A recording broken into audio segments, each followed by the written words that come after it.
right. Hey, everybody. How are you this fine evening? This is Live from the Apocalypse, where we play tabletop role-playing games to benefit nonprofits, aid organizations, and other charitable causes. We ask if you like what you see here, rather than subscribing or giving us bits or any of the other usual twitchy nonsense, you take that money and donate it directly to the causes that we are platforming. Right now, this stream is raising money for Planned Parenthood, which needs no introduction. Everything they do for the reproductive health of all people is super, super important. So if at any point you would like to donate, you can type PP donate into the chat, ! PP donate. Yes, it's funny. Yes, it's the real command. Our bot will post the link, and you can make the McElroy brothers yell at our behind-the-scenes guy. We will not actually be able to hear it, but our behind-the-scenes wizard will hear it and alert us. We also have channel points you can use to unlock our emotes without subscribing, as well as to interact with and influence the stream in other ways. I believe that, let's see. Yeah, you can give guidance, and you can with channel points, and you can donate in order to give players advantage. You can also donate to give players disadvantage. You can also donate to make Joe turn evil again. I didn't mean to. I was moving the thing, and this was made somewhere crazy, and it was I don't know actually where this was made. It appeared on my front door, but I pressed blue, and it turned red. So technology, folks. Technology, folks. Don't trust it. Nope. That's the exact same remote control that my child has a little glow lamp that's shaped like a planet, and it has that exact same remote control. Oh. Weird. So he's also just shut up on my front door one day. Here, wait. Is this just a thing? It's all coming together now. Is this just a thing? Andy, hand that one to me, and that one to me. Yeah, of course. Yep. Yeah. Okay, all right. So I got his now. We've each got one now. Yeah.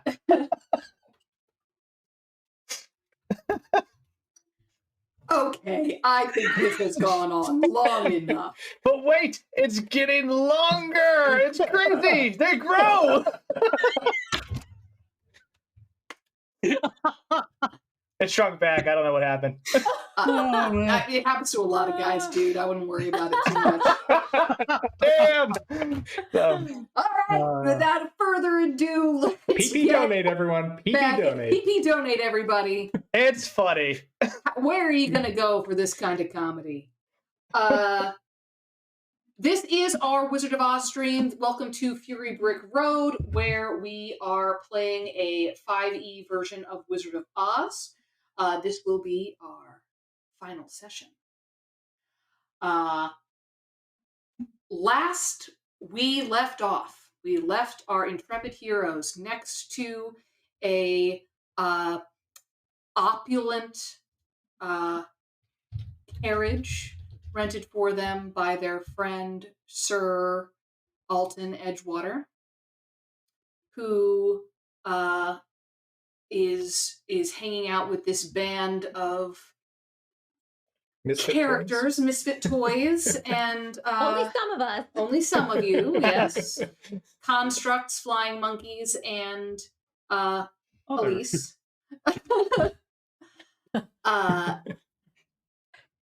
And you are by the edge of the deadly desert. Looking out across the dull gray sands, you notice little sparkles of strange reddish, strange sort of sparkling reddish tint, sort of all throughout the dunes in kind of a path. As Melbourne, the flying monkey, flew over top of the desert, you saw that this sort of stretched off to a point that corresponded to the point that there was that crack in the floor, the crack in the ceiling of the tunnels beneath Effie's, Ivy Lowe's olive orchard. at this point, you have sort of realized, you sort of put this all together. You have Tom Struck's head either with you, or is that back? Is Tom Struck's head with you, or is that back with Fenton or I Denton? think it's with Denton. Denton. It's with Denton in a cabinet. All right. All right. So, you are by the desert.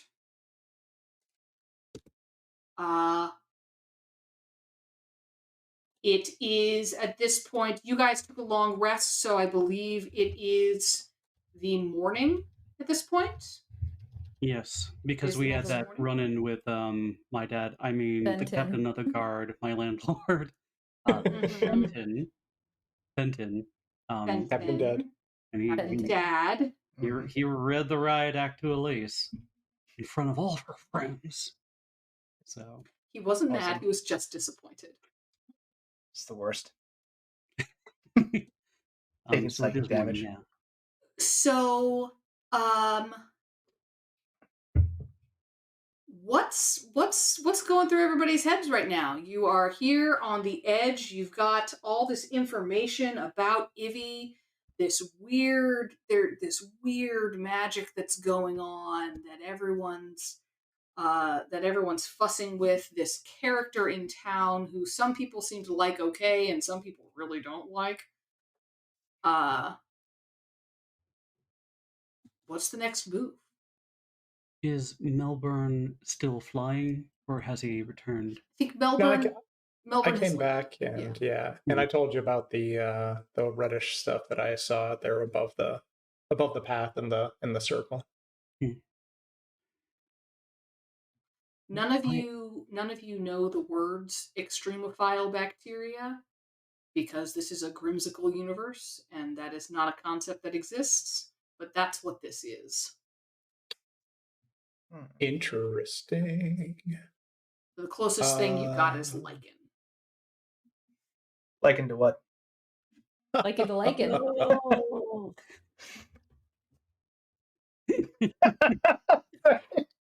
Oh Would, man! Got a real laugh out of that. That was fun.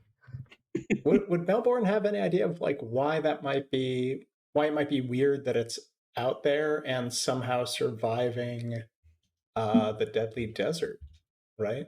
Like, is there anything special about this stuff that he might know? Why don't you make a knowledge? I will accept knowledge nature or knowledge arcana from anybody who wants to roll good. this. I So I feel like I rolled this last time, and all I learned was that you know what? I should have never said that. I'm gonna roll. Yeah. Roll again. Roll again. This is Oz. It is completely normal to retcon everything that happened in the previous chapter. I definitely didn't do this before.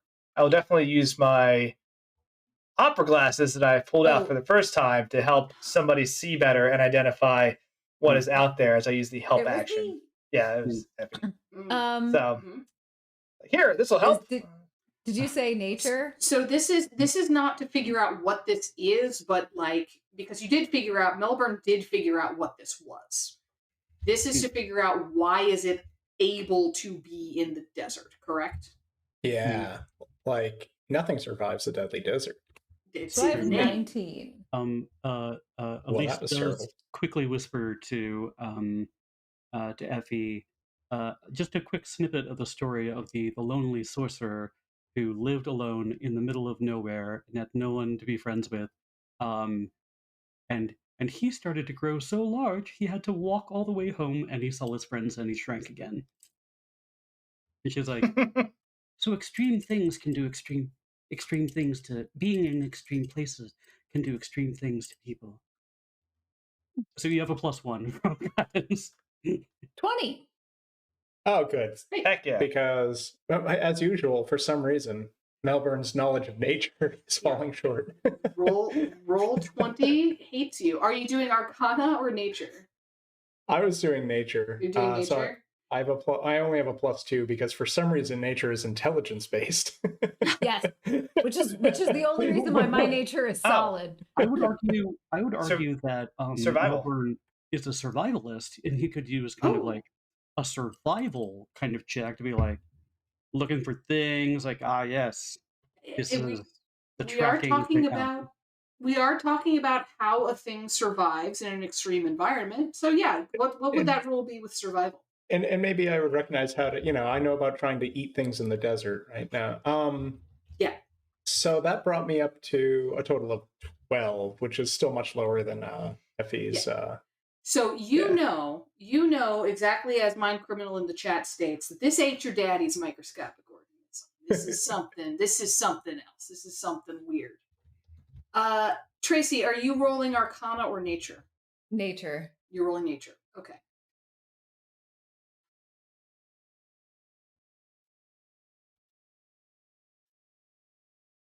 Life has to eat. Typically, most living things have to eat.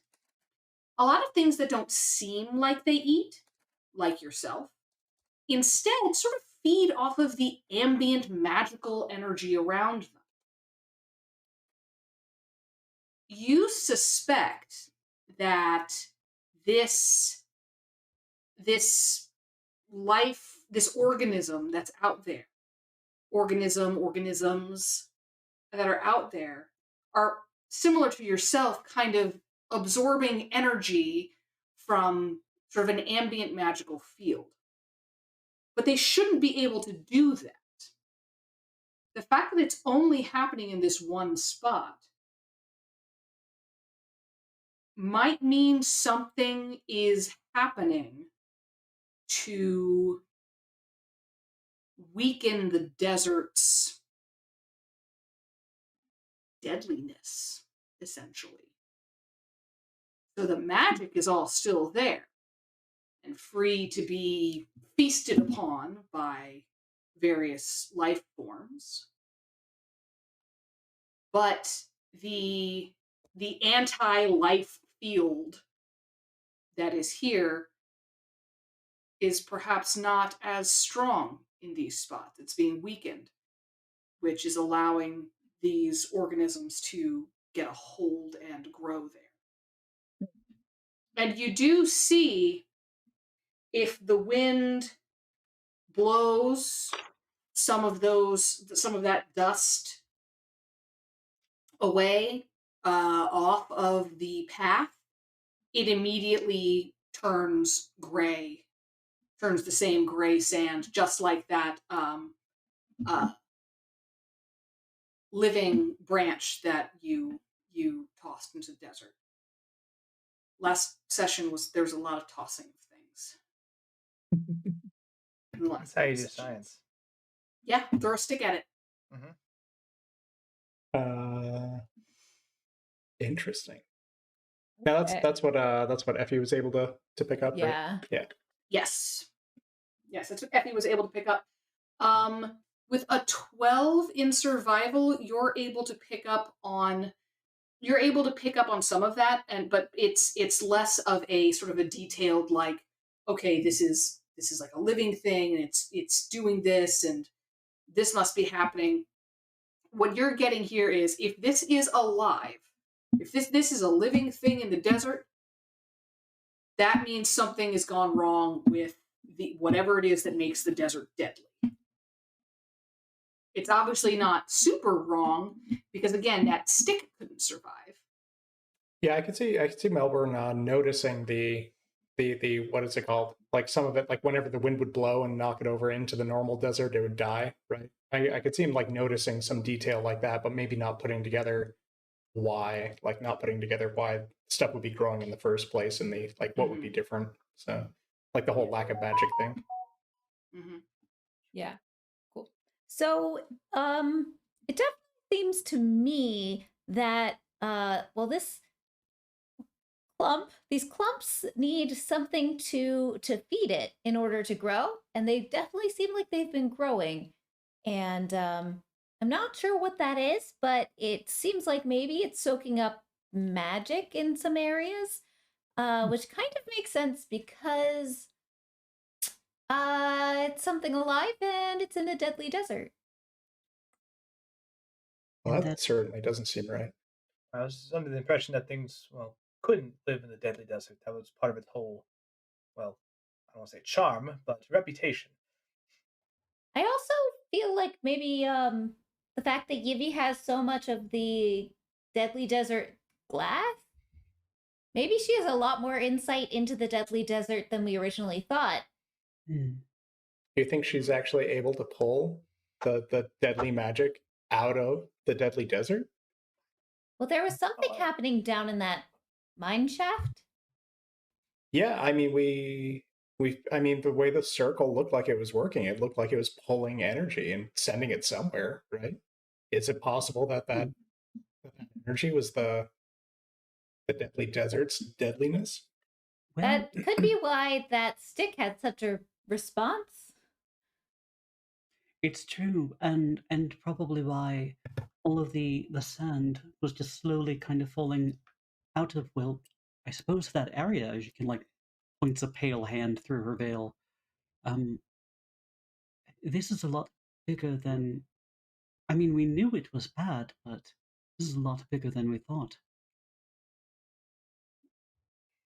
I How, don't know what would happen if Fenton, like Captain of the Guard and all, would. I don't know where his duties will lead him in his investigation. I can only imagine that maybe he might be in danger if Evie is a lot more powerful, as you were describing, Effie. Well, so far, it seems like you said she used black or dead Dead spirit magic, magic. and she seems to be dealing with some sort of deadliness funnel. well, to where? Can we tell where it's going? Don't know. But what was it that the the fellow we beheaded? What did he say in response to what his aims and goals were? He said, and I quote, "Fuck up the desert, fuck up Oz." Oh my! Oh wow. That is transparent, at least. Straightforward. So his whole thesis was that Oz is a wonderful magical place. We know that, and it's wonderful, and I can't wait to get back. But his point was that in Oz, we don't have all of this harshness, and that people who grew up outside of Oz wanted some of the Oz wonderfulness. Mhm. So the way that he said he could do that was to fuck up the desert. Yeah. Oh, I'm not quite sure what the whole plan was. He then said that he wasn't the mastermind, but that was what he knew. I'm concerned. I'm concerned of what they're doing with this deadly magic. Like, are they? I don't like. What are they doing? Are they going to use it against Oz? Like, are they going to use like somehow the deadliness, the deadly magic they're pulling from the desert? Or like they're messing with the desert, but are they? What are they doing with it? Where is it going? well, I'm not quite sure, but if there is a path where, though, I guess that red moss can survive, then perhaps it's creating a path through the desert. I mean, how else would anybody get to Oz? Although I'm quite interested. It sounds like a lovely place, Effie. Do you think they're trying to make a path to Oz by leeching the deadliness out of like a road there? Do you think one there's the mining thing. equipment? Did it look like it was to make even more of a path? Well, what does it look like out there? I'm sorry, Effie, go ahead. Oh, so where I'm from, we have Miss Cut and Clips, who's awesome, and Glinda watches over us. And I seem to remember Tom Strauch mentioning something about some of the protectors of Oz.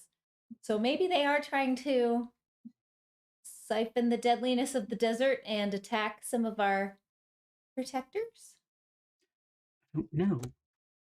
Actually, Fenton was sharing with me last night.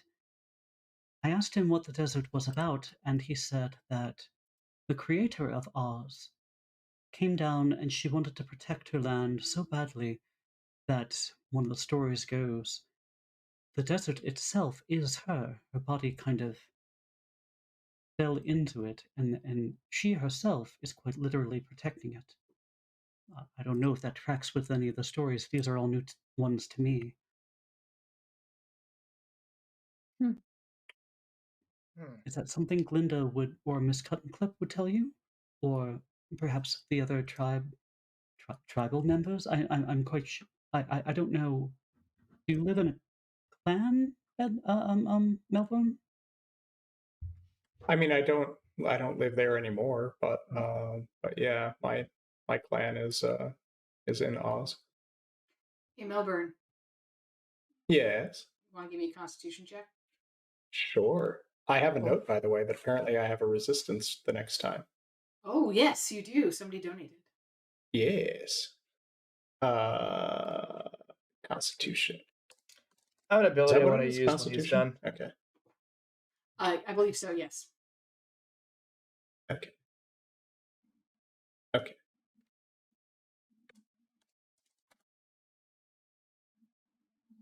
Ooh, Neat. good roll. And well, I have advantage, I guess. So I guess I have to choose. I guess I just end up having it no matter what. Yeah. Why don't you go ahead and roll just in case you roll a crazy high? Now you rolled a 3. Yay. Yay. So yep. You continue talking about your home. Again, Okay. brings on another sort of wave of that compulsion you've been feeling. But you're not taking any extra damage from it. It's just it's kind of like if you've ever like twisted your ankle real bad and you were able to forget about it for like a little while and it kind of faded to the Until I background and then stepped somebody wrong. no, Yeah. somebody was like, "Oh man, how's your ankle?" And you were like, "It was fine until Ah, you fucking said something, my dude." got it.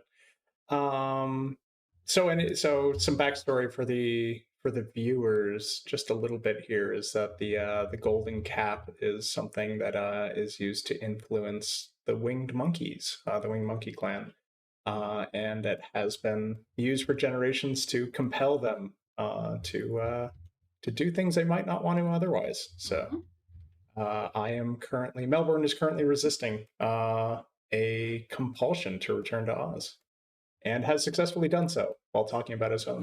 So, yeah, you notice that Melbourne sort of stalls out in the middle of responding, Elise, and sort of takes a moment and works through.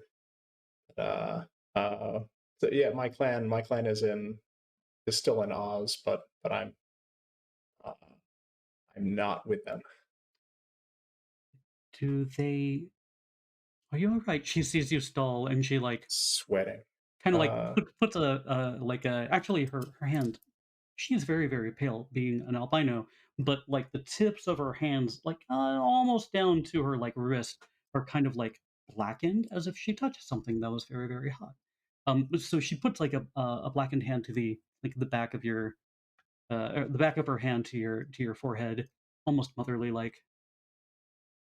Are you okay? I'll be okay. It's the compulsion again. It hasn't stopped. So sorry. And I'm doing my best.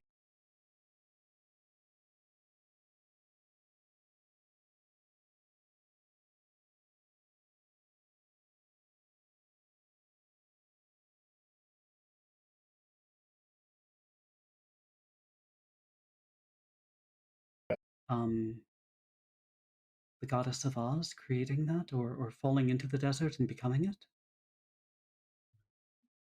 I don't know if Melbourne would know about that. I don't If- think so. Let me do a quick thing here. I figure it is entirely probable that you would have heard these things. I guess there's I no could go either lore. way, I guess to be it's in our. honest. That Yeah. wouldn't. Yeah, is there a basic like lore? Role? What would that be? History. Religion. History. I will Religion. take Oh, there is religion. history. I will take religion or history. I have about the same in each, so let's do I'll roll. history. I also have a roll I want to make when this is over. Oh, good. I got an ooh.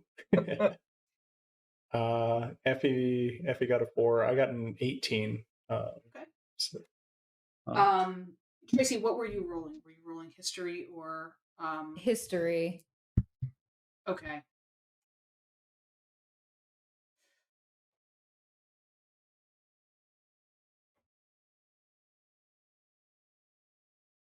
You've never heard of it before. This wasn't involved in like the mechanics or the cut and clip village. It's just not. It Yeah. wasn't really worth paying attention to. We're pretty like isolated in our one portion. We don't go very far, so I don't think that's something I've ever heard of. What were and you I rolled on history. rolled in I history? don't think that would have gotten much into religion for a winged monkey. You know that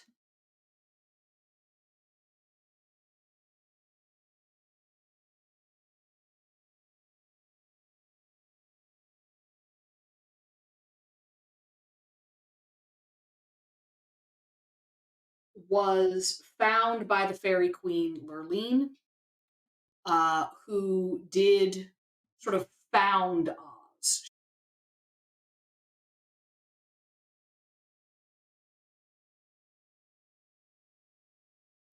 There are the creation of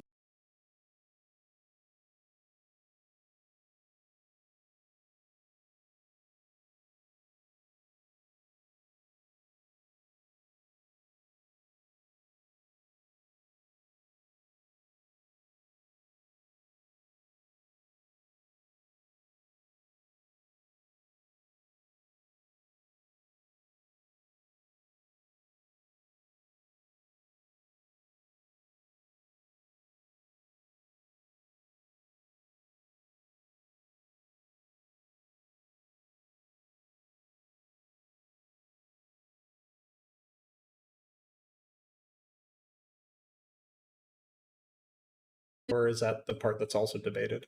there are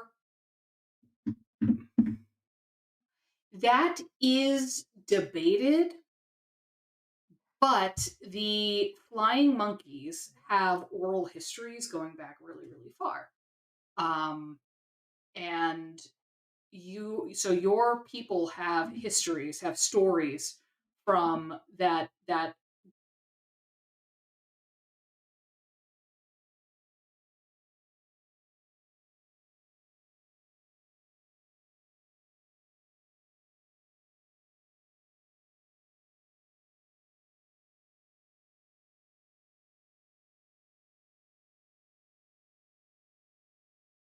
archaic phrase to mean a long ass time ago. Yeah. Nice. Okay. So Melbourne pauses and thinks for a moment in response to Elise. So we know that something created the deserts. We don't know. I don't know if it was Lurleen, but I've definitely heard stories of it either being caused by Lurleen as like a sort of like an effect of her being potentially a goddess, or maybe just to keep Oz separated, from the rest of the world as like a protection. But it might not even have anything to do with her. And while his Tom Struck's story does seem to ring true with some of the sides of this, it definitely doesn't seem like it's the only possibility. But that's all I know.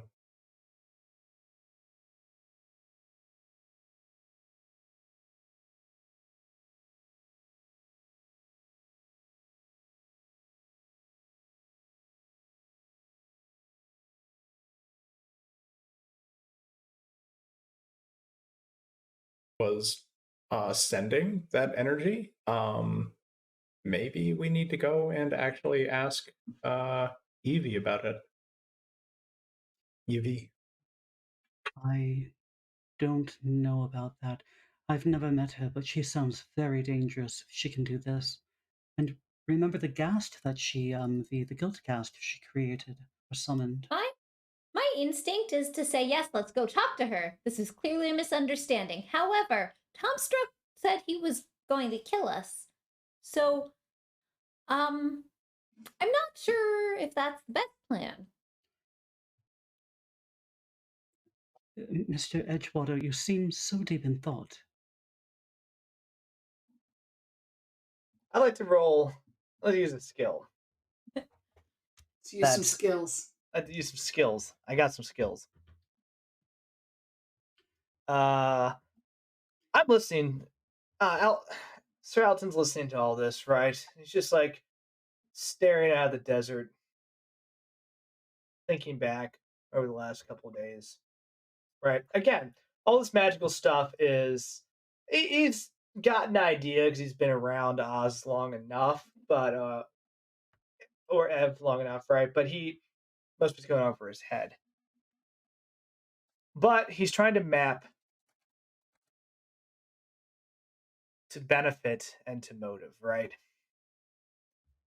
And he knows Yivy was a jewelry merchant, right? And she's the one that like set us on this whole initial spiel to go, get a wampus to do all this stuff for. So like she initially employed us, and then we ended up in this whole roundabout crazy scheme of things. And what he's trying to do is he's literally just going, okay, how's Chalk works for Yivy, who's met this person here, and it's just trying to figure out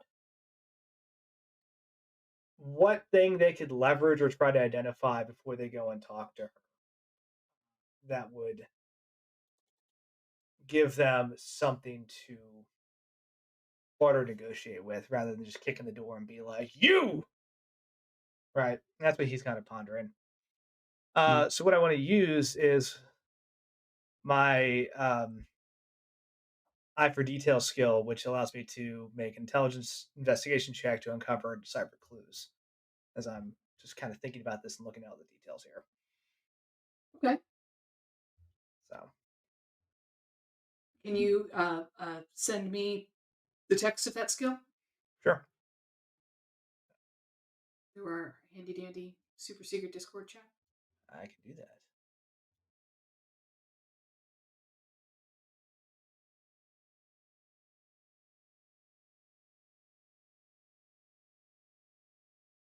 Chat, you can join the Live from the Apocalypse Discord. That's a thing you can do. Let's see here. Okay, cool.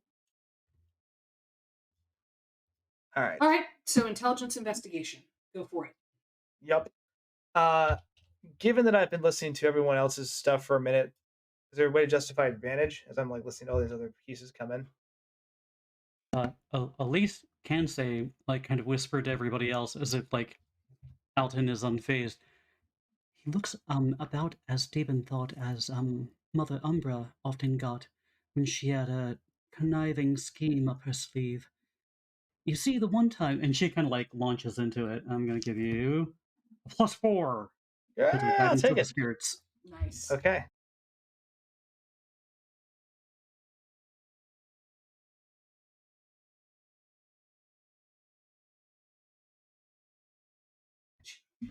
But you should donate anyway because it's a If good someone wants to cause. donate, they Someone you wants can to just give me a free nat donate, 20. No. All right. No? I tried. No free nat 20s. All right. Well, yeah, I paid for it. That's the whole trick. I'll donate for Yeah. nat 20. It's not free, it's paid for. Well, that one's a 19. That's a 17. All right. So just like, yeah, start just listening to this whole conversation, staring at the desert, kind of just stroking his like very nice mustache and thoughts, Other hand kind of resting on that cane, petting his doggo for inspiration. Like, Puppy, puppy. yes. Puppy. Yes. Tell me your secrets. I see. Daisy actually knows the entire plot of this game. Oh, bitch, let me in on this. We talked. So Hidden secrets? what you know about Ivy is that she is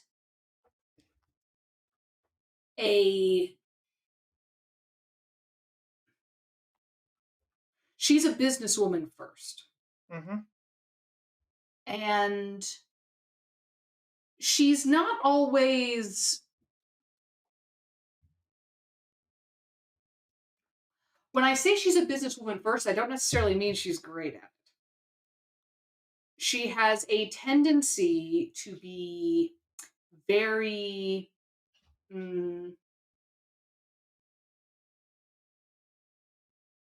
kind of suspicious of other people, to sort of play her cards really close to the chest. A lot of the reasons why Yeah, just Had fucking grip it and when rip you're it, looking at the baby. reasons why Slop her that olive down, dude. oil Yeah, dude. Crack refinery. one Oh, for the thank big Yeah, boy. donation. Thank you. Thank Heck you. yeah. So Who donated? I couldn't quite see the doodad there.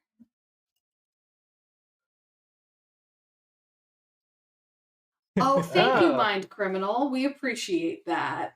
heck yeah. We appreciate your donation. Let us know who you would like to have advantage. Going forward. So you know that if she's involved in this, it's because she thinks she can make money. There's something in it for her, and it's probably financial. Fucking wild. You think that you absolutely okay. Dealer's choice for advantage, so It's Daisy. Daisy gets advantage. You brought your own toy to the party. I didn't bring this up for you. Thank you. Uh Brought a toy hedgehog. oh my god, that's the Aw. cutest She was thing I've ever clearly seen. winning that fight. Yeah. Oh my She's god, yeah. look at that face. I'm sorry, this song is a pure distraction at this point. I love Yeah, you. no, that's fine. I may need to screen grab that at some point because that was too cute. Anyway, you are pretty sure that she that she's in this probably for money. And that while she may have done some of this, I mean, you don't know about the dead spirit magic and all of that, but this is not, you also know that she's probably not the mastermind of this, because she's one of these people who's kind of got like her hands in as many different pies as possible, which again is part of why no one aspect of her business seems to really ever be super succeeding. It's because she tends to lack focus and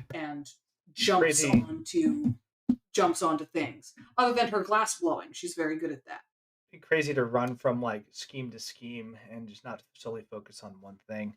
I know, who would do that? Who Yeah. would just take on a whole new, LLC just because the old one wasn't working? Okay. Alton kind of Yeah, you figured out it's BIM. It's It's the been. it's the toucan. It's the toucan with the gambling problem. Mastermind behind it all. I'd be cool to fight a whole bunch of like serial mascots as our finale. That'd be dope as hell. Scratch all the Would it- notes. Would it be great? Oh, Actually, it wouldn't be. It would be great. Thank you. You're I wasn't willing. he wasn't committed to it. I Yeah. wasn't If committed. you gotta go, you gotta go all the way. You gotta commit, Yeah. man. You just gotta Uh, commit. Never Don't dip in have the that toe, you just half-ass- cannonball. You have to whole ass everything. Mhm. Got it. Yep. Oh, No ass. half-ass. No hat. Hundred- Full Full ass ass at all. only. Whole ass. 112% ass.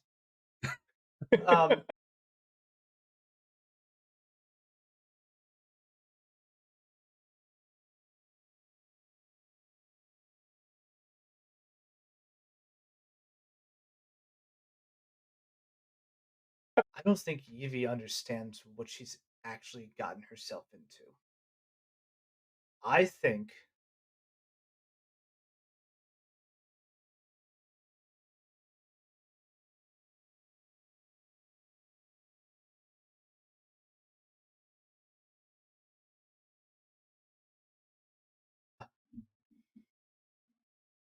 No, it's too far fetched and too many layers. She wants to make a quick profit, move on to the next thing. Hmm. I think we should talk to her because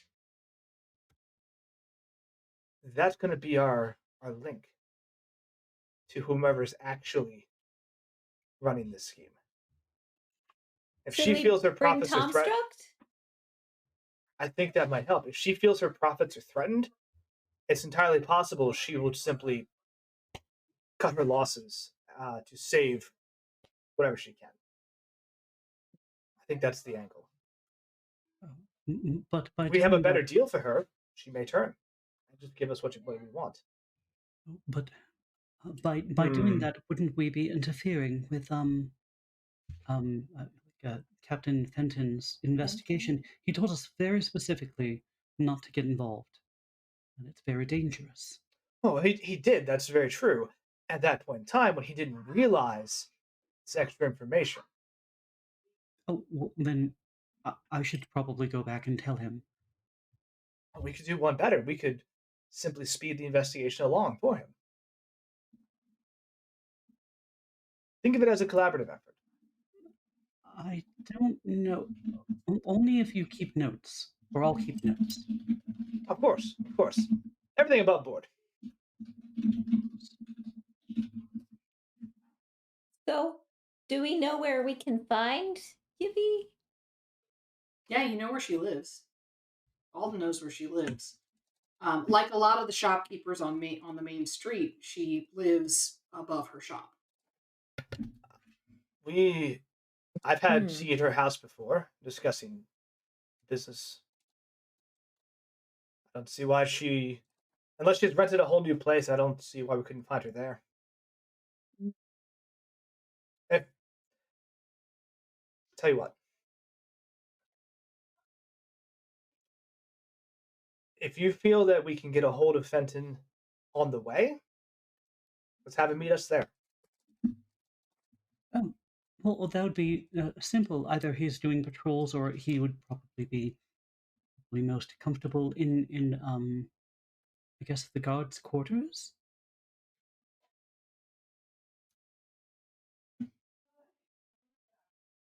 Security office. I'm not quite sure where he goes. I know. You would know that he would be yeah, kind of patrolling around the town, or there's at the moment he's probably doing a lot like outside the city hall.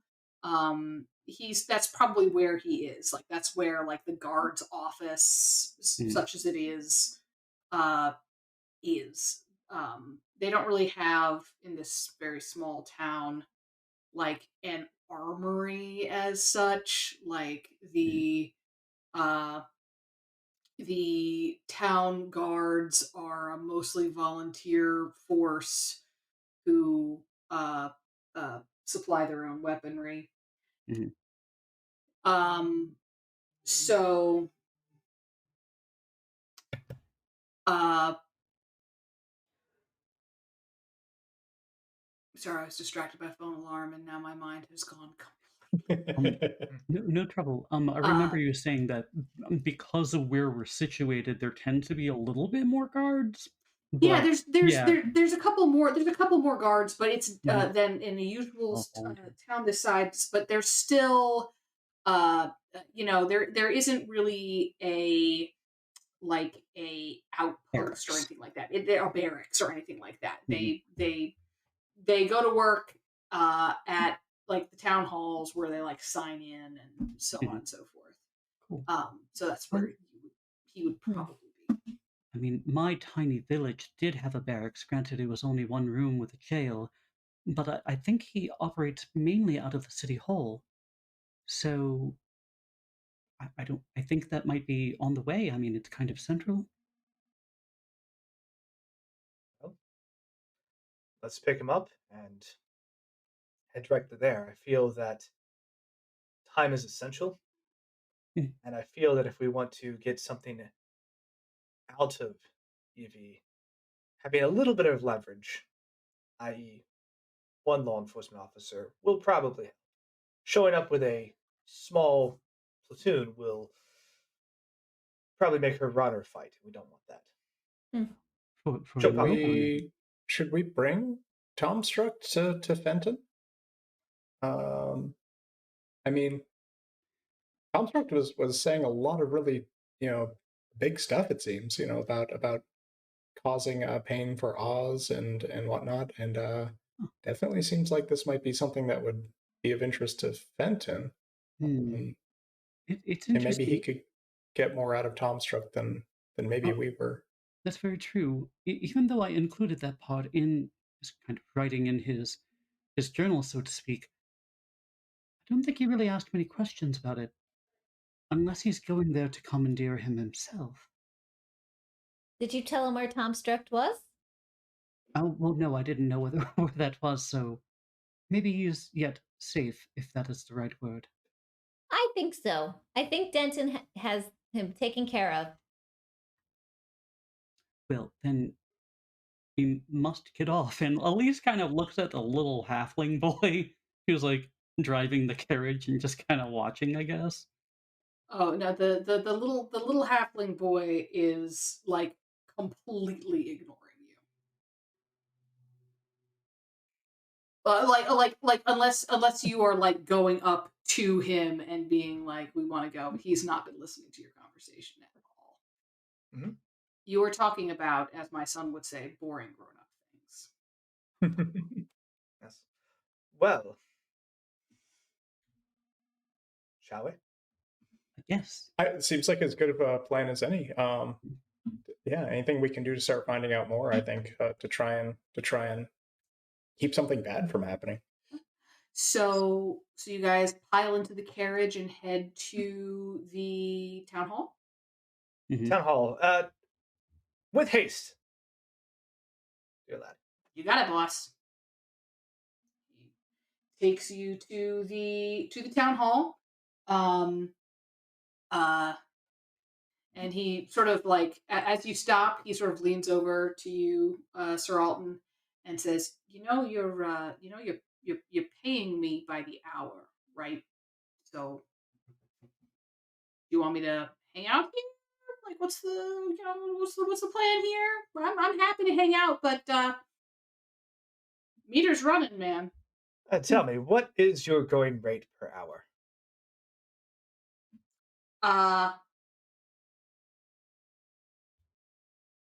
Della definitely was focused on this. Like 15 copper. Well, A lot of money. I mean, where I you come are from, a a lot of money. fine and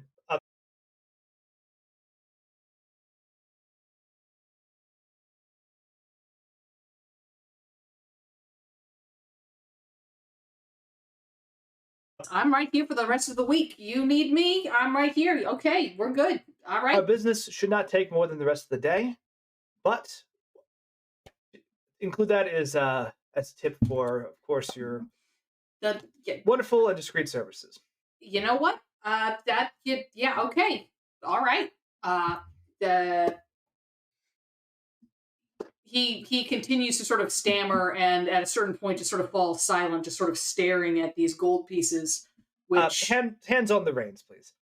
Oh, I'm assuming that this has happened after you guys have stopped. Oh, of course. Like he got you to where you were going.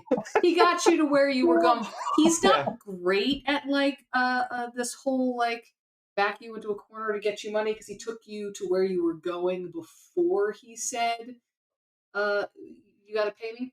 I'm not trying to fleece a like kid out of work. Yeah. This kid's like 10. I'll con a lot of people, but not just some kid trying to make lemonade stand money. No. He's again. He's looking at these coins and his tiny little halfling prepubescent halfling hands, just like, what the hell? And big lemonade money. Yeah. That's a lot of fucking. That's gonna buy a lot of lemonade. Yeah. He's gonna buy the entire comic book store. It's like people who are like, "Oh, how much is a glass of lemonade? $1? Here's 100. Keep the change." Like, Basically, that's exactly Yeah. what you.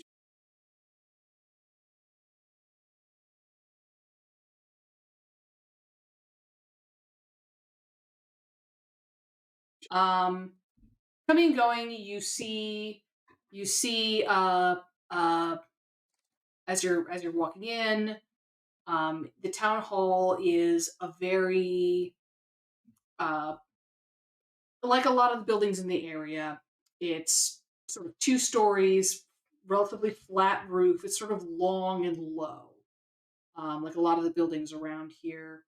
Um, it does have a clock tower built into it with a very intricate clock face, but it is uh, sort of intricately filigreed and beautifully painted in reds and purples, and with tons and tons of like olive and grapevines, sort of all olive trees and grapevines all over it. The uh, when you're inside, there's a whole lot of people there, sort of going sort of to and from their offices. These are the town hall doesn't just sort of have like the main like town council chambers, but it also has a whole lot of other like sort of municipal uh, uh, functions within it. So it's also got the town guards chambers. It's got the like the tradesmen's the tradesmen's like union, the all of the things that sort of go on with mercantilism in the town also happen in here. So it's pretty crowded. And it's it's built along the same lines as a lot of stuff in Ev, and indeed on the continent of Nonestica, where while humanoids are definitely the most common like sort of like phenotype, it's not the only one. So there's lots of perches and like comfy rugs to lie on and things for all of the various animals and constructs to chill on. You see Bim, you see Mary, and you do see the hold on.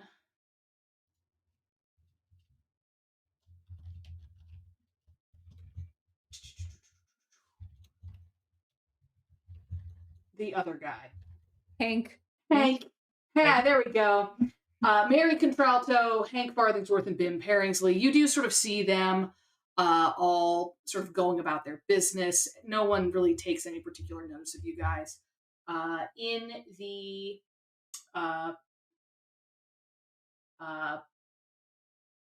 inside, as you sort of approach the council chambers, you do see an architectural shift in the building, sort of underneath where that big clock tower is. And it does start to look more like, for those of you who have backgrounds in religion, it has a chapel-y vibe. We are briefly going to take a break so that I can run to the restroom, and people can replenish their drinks. So, Malchus, if you're good to put us on a 10-minute break, we will be back shortly and pick up in the town hall. Oh, this is real. All right, everybody. Real. Thank you very much for waiting.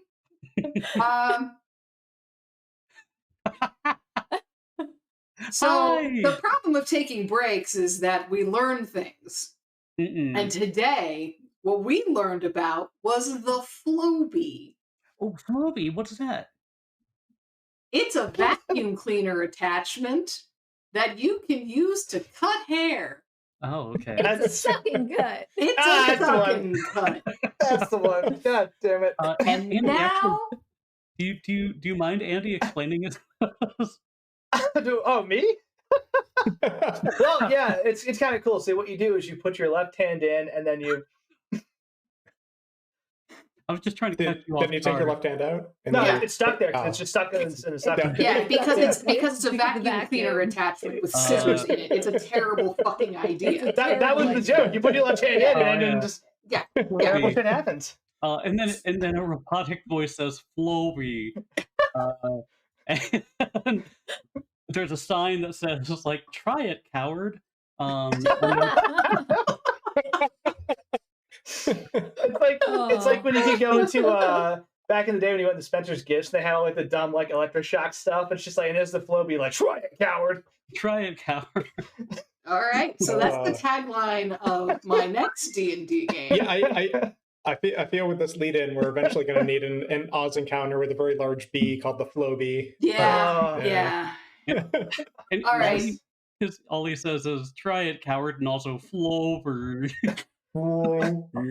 I think that's just a Pokemon. I think that's the missing numbers. Floby. I think that's the missing Yeah. numbers Pokemon. stream. That's a Brendan problem. Yeah. Oh. We should give that one to Brendan. Oh, no. Anyway, Yes. you guys are in the town hall. You have entered this this sort of space. You can see, as I said, the town council members are everyone sort of doing their jobs. Those of you who have been here, you've all probably like been in here before. I know everyone here, of course. Yeah, Sir Alton has definitely been here before. You might have been, yeah, Elise might have been here like one time. Melbourne, there's no reason for you to have ever been here. Like, ever. Effie, you probably also have. You might have been here like sightseeing once, just to be here, but unlikely. Denton had to pay a speeding ticket. That's yeah. Denton had to pay a speeding ticket, and Is he that how he hurt his foot? he is he tripped on the steps. That's how he That's how he broke his wumpus. That is canon now. So the last time you were here was tragic because you were here to help him pay his speeding ticket and he broke his wumpus, thus setting off this entire journey.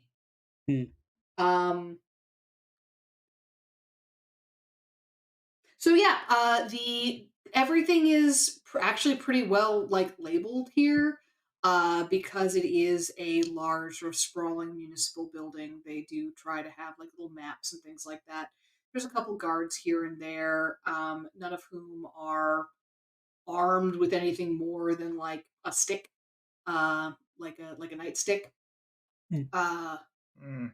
Their primary job is very clearly to direct the flow of human traffic, and to, when people show up looking confused, to be like, hey, where do you need to go? What are you looking for? Well, I think So you do see you do see a sign. You know where to go to get to where the guards room is. Ding.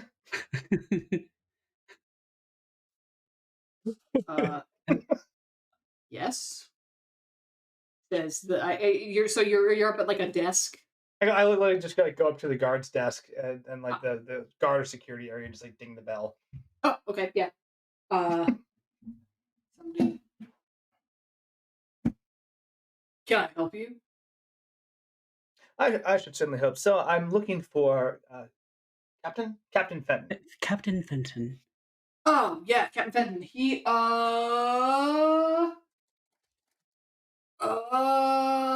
2 seconds. He hops up, trots away. You see that this is a satyr.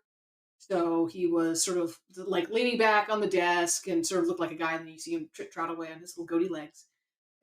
He sort of trots over, like checks up like a clipboard, and is like, okay, yeah. He just went off. He's on an investigation. Oh, So I, yeah, he'll be back in when that's done, I guess. But he's supposed to be like checking back out again. His shift ends at like uh 4 today. You know, he's not working a night shift, so he should be back. Want me to get a um, message to him? oh, no. Would you be able to direct us to him? We have something very, very important to tell him, integral to the investigation. It might blow the whole thing open. She looks very proud of herself.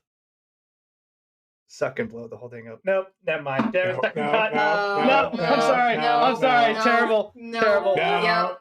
I thought Get I out. had something there. It wasn't it. No, move Nope. on. Move on. Sure wasn't. Nope. I was like, oh, second cut. That's and then no. Moving on. Nope. No, we're just gonna let you be ashamed of yourself for a second and move on. Joke's on you. I feel no shame. You know, well, I know that that's not true. So. You see what you're Perfect. experiencing. If it is shame, it's healthy. It's healthy. Is that? Oh, is that what that feeling is? Okay. Maybe. Oh, no. So the satyr is just sort of like, I mean, like,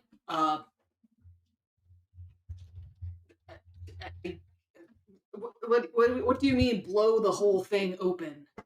It would completely expose everything that's going on. But we have to find him. He has to come with us. He's my landlord. We're very close. Okay, yeah. Roll persuasion. One of y'all. Oh, actually, One of everyone. y'all roll Oh, yes. persuasion. Got it. Got it. Actually, yeah, no, actually, not just one of y'all. Elise, roll persuasion. And remember, you do have advantage given to you if you want to use it. Oh, thank you. Yes, we I do forgot have a about that. floating advantage, so if you would like to use it for this roll, you may. Yes, I think I will. I'll roll on D20 right here. So I think can I use it if I roll it and see it sucks, or do I have to announce it right beforehand? You have to announce it beforehand. Okay, all right. You're doing this on I purpose. love how honest that was. You're like, I would like to cheat, but I'm not going to unless don't you want tell to. me I can't. So I'll roll with advantage, and thank you for advantage. So, all right. Well, I'm glad I did that. So that's 11 Yeah. plus 9. Whoa. Here's a 20. It's a dirty 20. It knows what it did. All right. So Elise, like, you know, kind of like puts her hand on the desk, and kind of like brings up the veil like a little bit and puts her hand on the desk, and she looks pleadingly with him with her kind of like bright pink eyes. It might be a matter of life and death, and it might just save this town and all of ours. You have to believe us. Okay. Okie dokie. Yeah. So he's looks at his like clipboard again. He's at Ivy's place. Ivy Lowe, you know her? Yes. Hmm. Oh, Yeah. We have to make haste. Okie dokie. Don't really have a way to let him know you're coming, so, you know, do you need, like, an escort? Is this, like, a big deal? Dude, Should I? Elise looks to everybody else.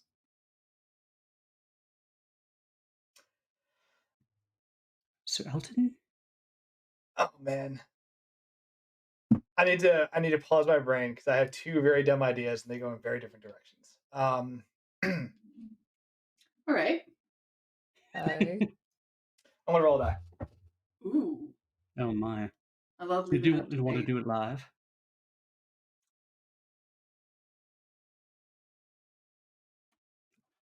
This is the biggest case in the history of.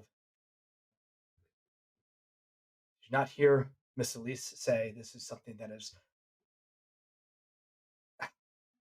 so perilous and so important to the town? It could literally be a life or death matter. Get every man you have, every person on the force, and tell them as soon as they are ready to converge on that house.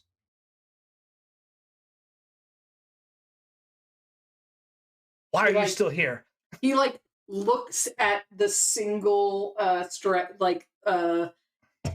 on his shoulder and is like, I'll see what I can do. All right. And he trots away. Hey, these guys say there's some fucked up stuff happening. Ivy Lowe's and Captain Fenton might need backup. Okay. So he sort of disappears back there to go do that, but he's just sort of like, man, I'm like not an unpaid intern, but I might as well be. So okay, I'll see what I can do.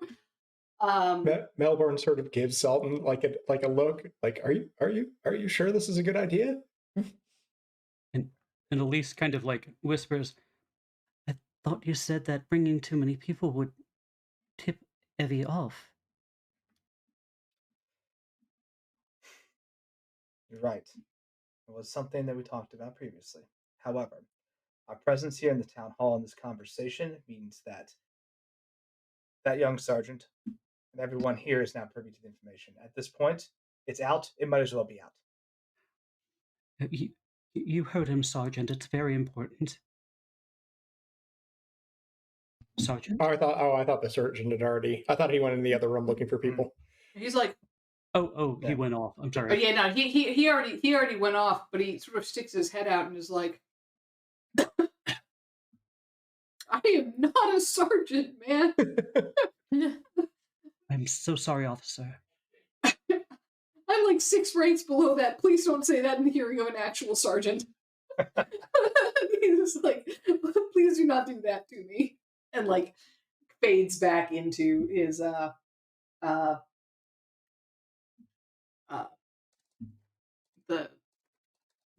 the back room. So yeah, yes. you guys have got a whole bunch of guards. Somebody,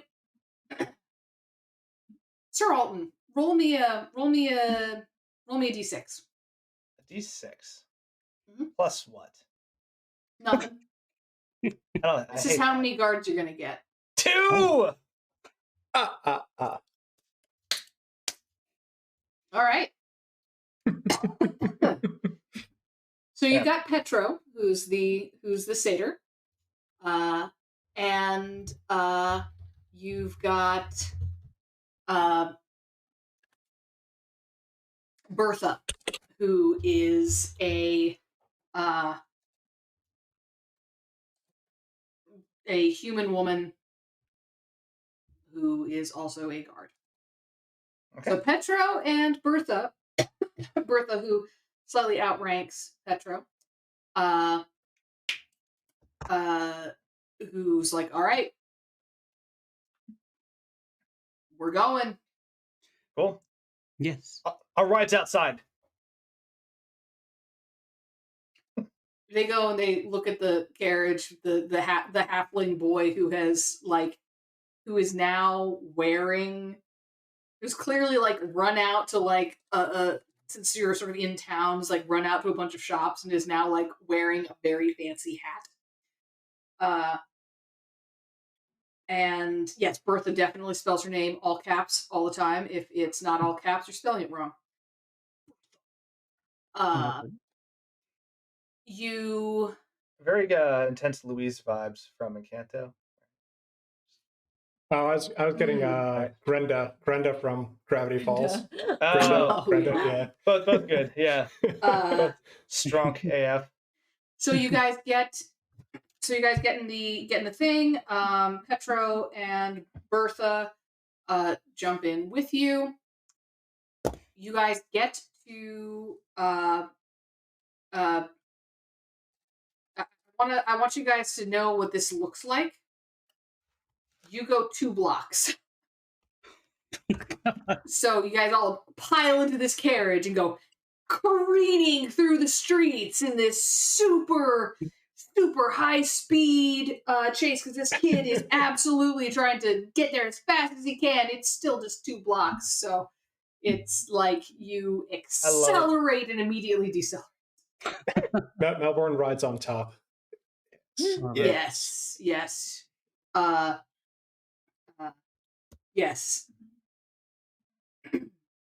When you get to Ivy's, the door is hanging open. Oh my. A hinge is broken. And it is dark inside the shop. Alton, as soon as he sees this, kind of leaps out of the carriage, turns around and places his briefcase, the nice leather briefcase that he carries around, on just kind of like the step real quick, takes his cane, pulls a pin out, and the upper like quarter of it collapses inward at a 90 degree, and he starts twisting a couple things, opens up this briefcase, slides another rod on top of it, and then it extends, and he loads a large bolt into the crossbow that he just had the components that he was piecing together for. He says, "Well, the gentleman's always prepared." I'd love to take a look at that when we're done. Oh, of course. Looks quite interesting. I mean, a lot better than this. And you're like, so at least like has something at her side, and she just pulls out what looks like a pretty like worn handle, like maybe a couple of different people have used it, and it's just kind of like worn, kind of silver, and then the rest of it looks like a really long knitting needle.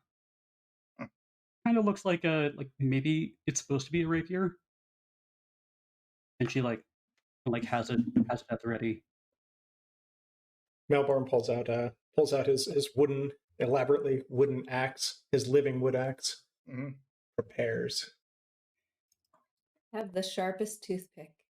The two guards are sort of just like, oh heck, they've got their clubs, which are slightly larger than this crochet hook. Crochet hooks, what I have. So you guys approach the door. Do you guys go in? When you go inside? Is there light inside? Can we see in there? I don't want to head in blind. It is.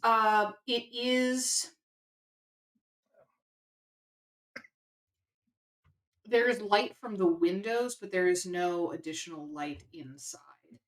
You're not walking into darkness, magical or otherwise.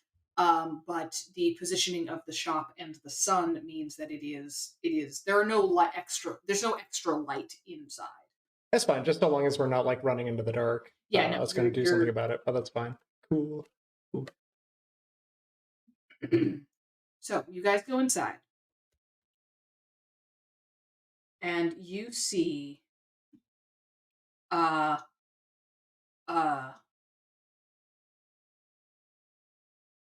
Fenton, like, who is a large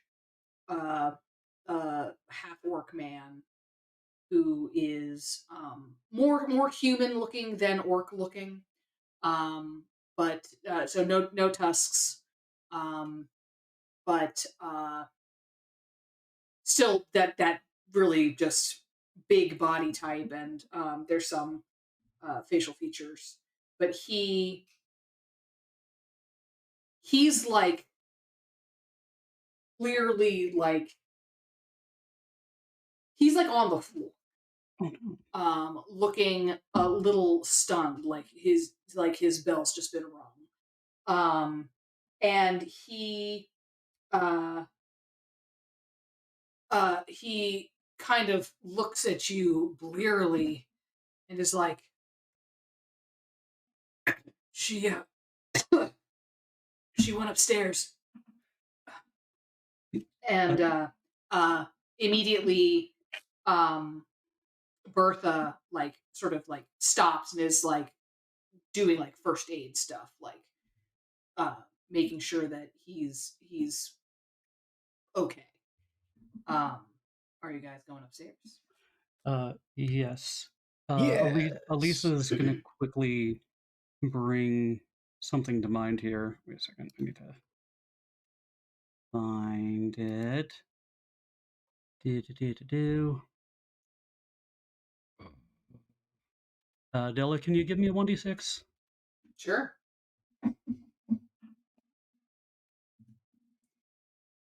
Woo! That's a 6. That's a 6. Great. So she turns to Melbourne and she's like, before we go, I need to tell you one quick story. And she's like, it's the tale of the traveler, and I mean, much like you, this man traveled forever in order to escape something quite terrible in his past. But in the end, even though he traveled until he died, he was all the richer for it.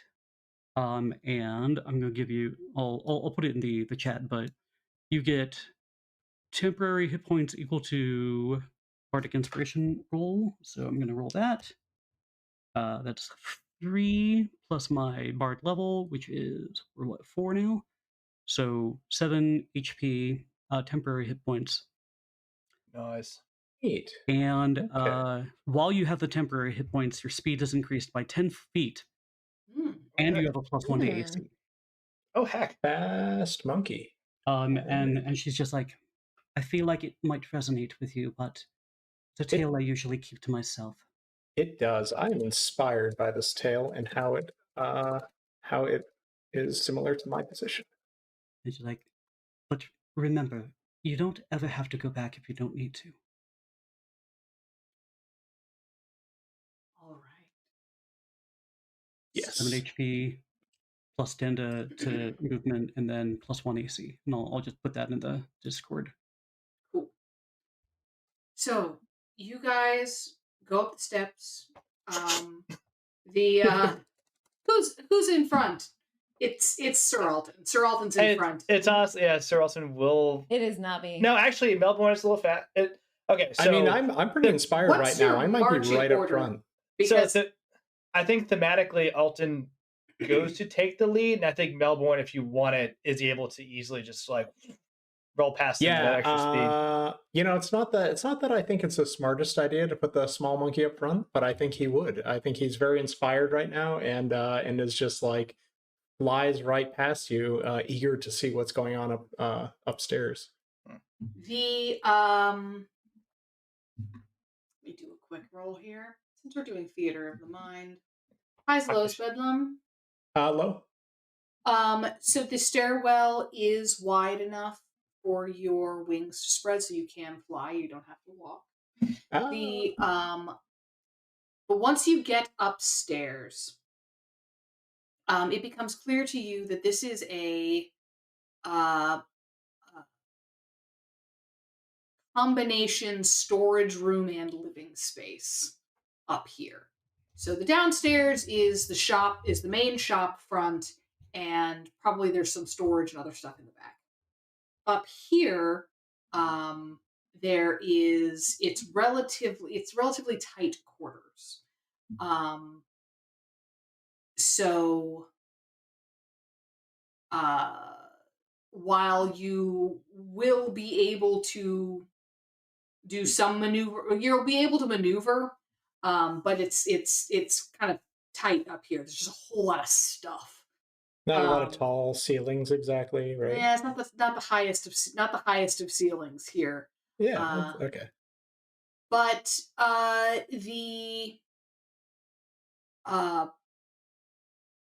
but you do see as you all get up there,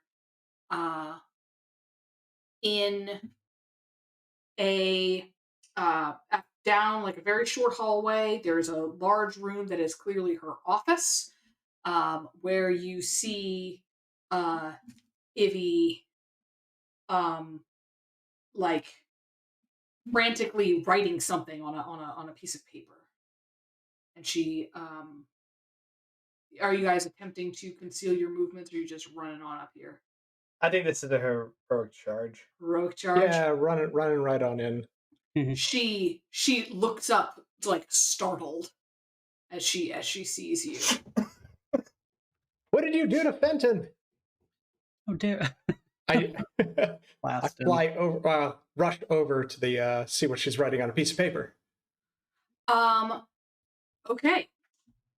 I heely over. You heely over. That's right. Rush over. All right. So, why don't we all roll some initiatives? Okay. I guess. If we have to. All right, I open up my briefcase and pull out that nat 20 that is my initiative roll. Does that work? Diddly dokey. Hell yeah, it worked! It does not. Oh, okay. Unless you actually rolled a nat 20. No, I rolled nat 1. No. Oh, Andy. Oh, Oh, dear. wow. I rolled an absolute banger of a roll right there. Oh, geez, we're all in single digits. 12. Wow, guys. She's all right. Fourth time's a charm, right? Holy crap. Do I have inspiration?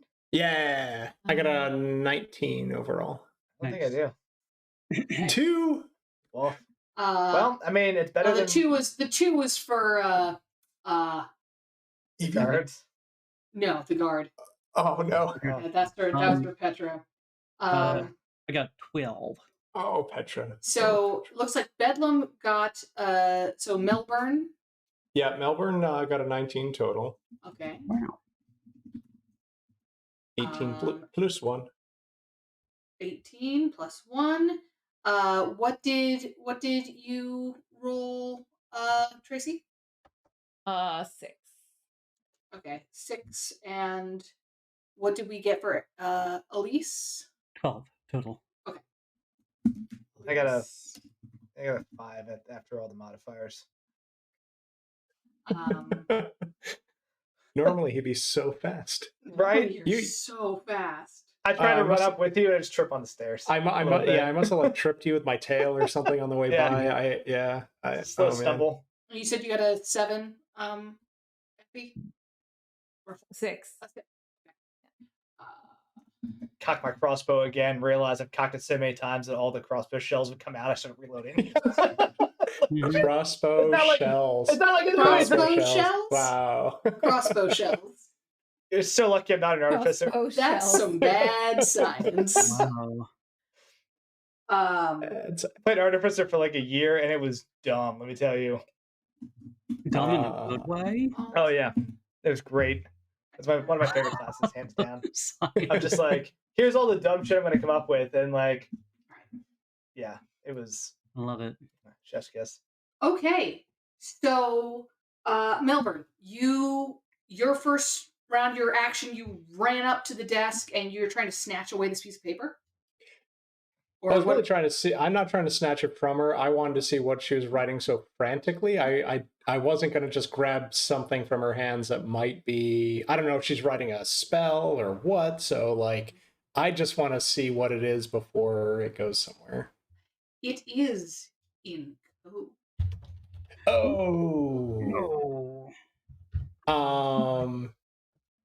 And then I'll try to snatch it from her. Okay, cool. If it doesn't look like magic, it just looks like something I encode. Then yeah, I'll try to take it from her. Make an arcana check, just to make sure it's not magic. It's not a. Yeah, sure. Oh no. Well, that was a 1. You're pretty sure it's explosive runes, man. Don't read Pretty sure it. it's explosive runes. Oh my god, that's code for death. Technically, I did get a 2, I guess, with a modifier, but yeah. No, you rolled an one. Yeah. Okay. You So you're pretty I sure do that not. there's this lady does super whack magic shit. You don't. I in fact hop back like a good 10 feet or whatever away from her. Okay. Afraid that she might just explode the whole area. You can still attack. Yes, I can. Or yeah. think with that nat 1, like I don't have a projectile, and I don't feel like I should be near her, right? So like I may unfortunately not attack. Wait, do I have something I can cast at her? Oh yeah, I'm sorry. I cast entangle on her. Oh, nice. Cool. What does entangle do? That's a great question. I gotta find the text on that. I think it just basically keeps her from moving, but I forget the details. So, grasping weeds and vines sprout from the ground in a 20-foot square starting from the point within range. So, I guess like toward her, like that part of the room. And for the duration, these plants turn the ground into an area of difficult terrain. Okay, all right. So I apologize to everybody else who's trying to get at her, but at least she won't be able to run out of here easily. A creature in the area, when you cast a spell, must succeed on a strength saving throw, or be restrained by the entangling plants until the spell ends. The duration of the spell is up to 1 minute. The duration is while I keep concentration, apparently. So I'm gonna say that you are able, while you are able to cast this in such a way. The problem is the room you're in is not 20 feet square. Like it's not. I was gonna 20 ask. feet on the side. This is but it's from a point within range, so I assume it would just hit the wall and that would be it, right? It'd go up the wall. Right, I'll buy it. I'll wear that. But it does mean that any of you who are going to be attacking Ivy are going to have to contend, like doing any melee attacks on Ivy are going to have to contend with these vines. Yeah. Is that a nimbleness check for her to like? It is a strength saving. Yeah.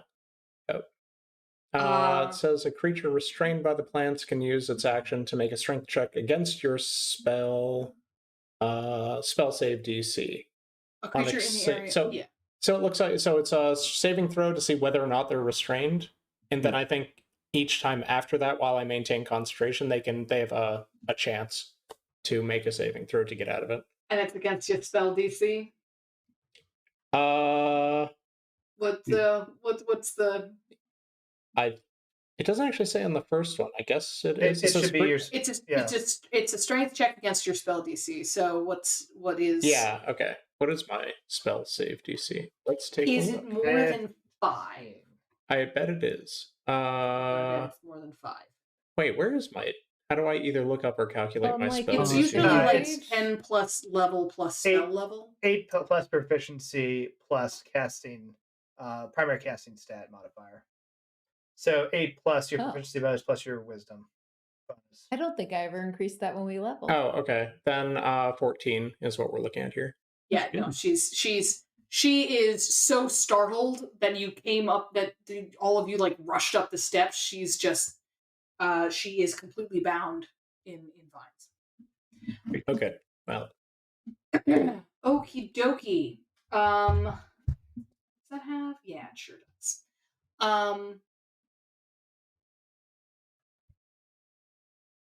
Okie dokie. Restrained creature speed becomes 0. Cannot benefit from any bonus to speed. Attack rolls against the creature have advantage. Oh, great. Cool. And creatures' attack rolls have disadvantage. Very, very cool. Disadvantage on dex as well. All right. Elise, it is you. Elise kind of catches herself, and I don't know. No, you wheelied in, Effie. I was like, I wasn't sure if you were if I was pocket side. Riding pocket side or wheeling. Okay, you wheeled in. So Elise kind of puts out her arms for a second. When there's just an explosion. I'm assuming it just comes straight from the building itself. Bellum, what does it look like when you put these vines out here? I mean, just based off what it was saying. So I sort of concentrate for a moment, and then all of a sudden, it doesn't seem like anything's happening, and then all of a sudden, these vines start shaking the floor and just kind of shoot up through. and then wrap themselves around her, which then causes her to like struggle.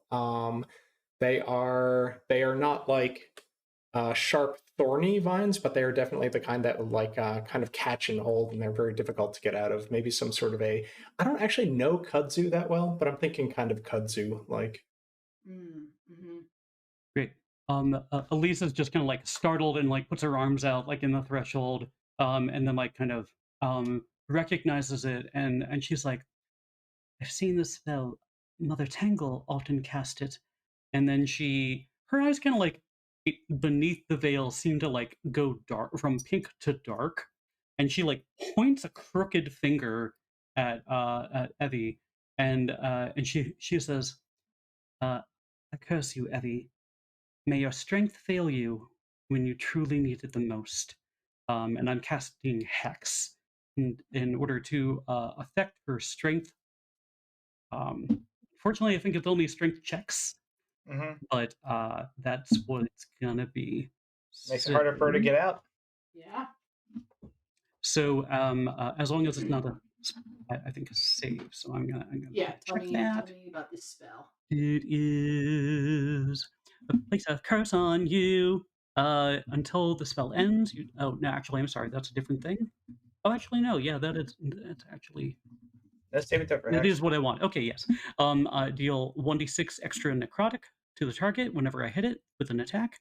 I choose one ability, and the target has disadvantage on that ability checks made with that chosen strength ability score. All If she right. dies, I can move it to somebody else. So But she does that. unfortunately, Yes. wizard jumping in, sorry. Yeah, As please, we wizard. established, that would not apply to saving throws. Understood. I think it's It's checks, not saving throws. Okay. Right. That's okay. Okay. We'll see. Still, the fact that the 1d6 necrotic damage extra is also really good. Yeah. But if she like tries to Hex like it. push somebody, she's gonna suck at it.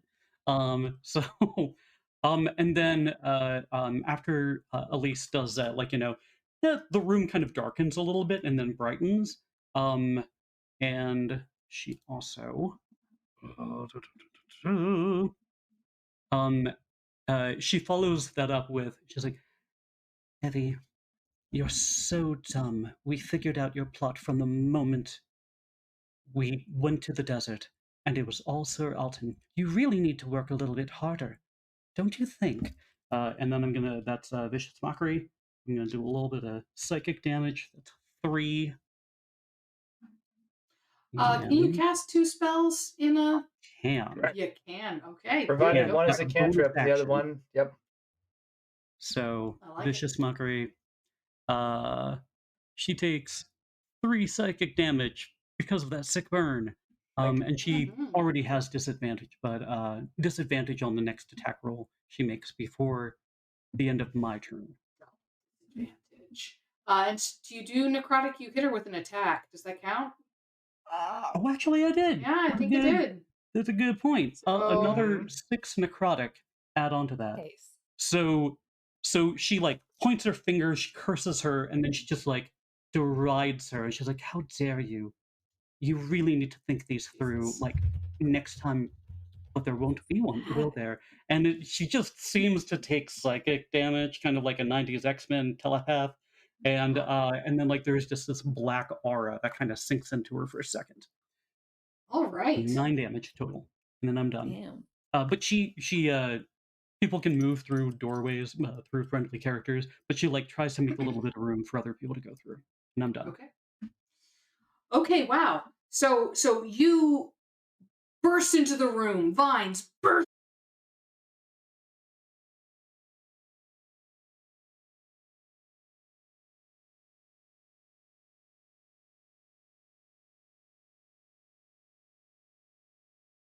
Just like she would stumble and fall, but she's being held by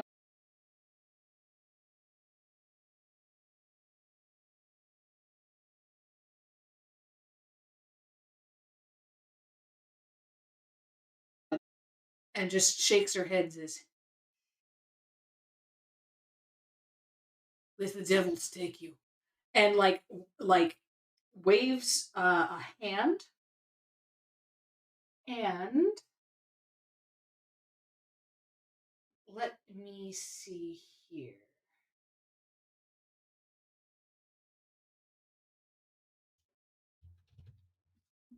All right, we're gonna make some attack rolls here At disadvantage.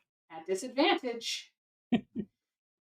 So first attack is going to Elise, I think. Great. We're gonna roll 2d20 here. Ooh. So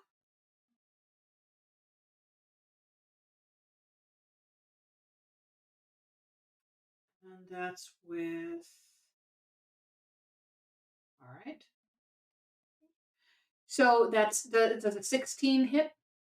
Actually, right on the money. All right.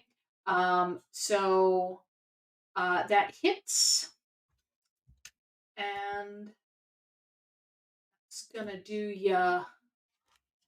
That's gonna do you 5 damage. 5 Okay. force damage. Is she doing that attack like from a distance? Is that a ranged attack? It is a ranged attack. Ah. She is casting Eldritch Blast. In fact. Oh no. So good. Yeah, and the Heck yeah! and the second one I love me some warlocks. is the second one is going at you, Melbourne. Actually, no, it's not going at Melbourne. It's going at the MFer holding the huge ass crossbow. Yes. Disadvantage though. I'd like to argue that I'm not in the room yet. Are you not in the room? I'm fire away. You rolled Because of the initiative. nat- You're in the room. Because you're nat 1 or whatever. Yeah. No, bring it. Yeah. All right. Heck yeah, fam. Does a 15 hit? Nope. 15 does not hit. No. Wow. I duck All right. Awesome. like fast So as you fuck. see she says the devil take you then, and like waves an arm, and you are Elise, you are struck by one of these 2 beams of pulsing greenish light, but the other fails to strike Sir Alton. blows my hat off. My glasses are kind of like ajar. I'm like, "Ugh." Yes. Holy shit. And she is going to try to make a strength save to get out of her doodad. She does not have disadvantage on that. No. And That's a that's a tie. 15 total. Oh, never mind. She wins. Okay, so she is no longer restrained. But the spell is still there? But the spell is still there, I believe. Unless I break concentration, yes. Okay, yeah. Yes. So she is no longer restrained, but the terrain is still difficult. Up to 1 minute. Okay, cool. When 1 minute is like So many rounds. so many rounds. It's like Forever. It's like 10 rounds. Mhm. All right. So that is Effie. So, this toothpick, upon closer inspection, is actually a scimitar that I have flattened some tin foil around the blade, and it's not the shiniest, but it works. So I'm gonna come up and do some slashing damage. I need you to make tiny paper Drisdoerden. I just need that. I need that in my life. I love this party's Dual weapons. wield scimitars. Dual wielding man. paper doll, dual wielding scimitars. This Oh is my gosh. important. Oh, it's amazing. All right. I don't. Yeah, never mind. What am I rolling for? Ooh. Ooh, All right. 19. So you are making a melee attack. Yeah, slashing. So yes, entering- it is melee. I'm gonna. Entering difficult terrain. The danger Yeah. zone. I am. So what I'm does gonna that? hope I can float on a current under her desk and then slash her leg. Okey-dokey. What does entering difficult terrain do for? It costs you attacks? twice as much movement to move it per square. So Oh, it's yeah. 10 feet of move instead of 5. Yeah, that's not. How large is the room? It's not Yeah. that big. It's a yeah. It's not that big. So I'm not gonna. It's not gonna be a problem. So that was a 19 to hit. Mhm. That hits. How much damage do you do? Oh, it would help if I hit R first, wouldn't it? Give it. 3. 3 damage. You run up and you slice the crap out of her ankle, and she's ow. She is startled and not amused at all. Sir Alton. Yeah. That's like blowing down the stairs somewhere. I'm very upset about that. Walk into the room, just level the crossbow at her, and say,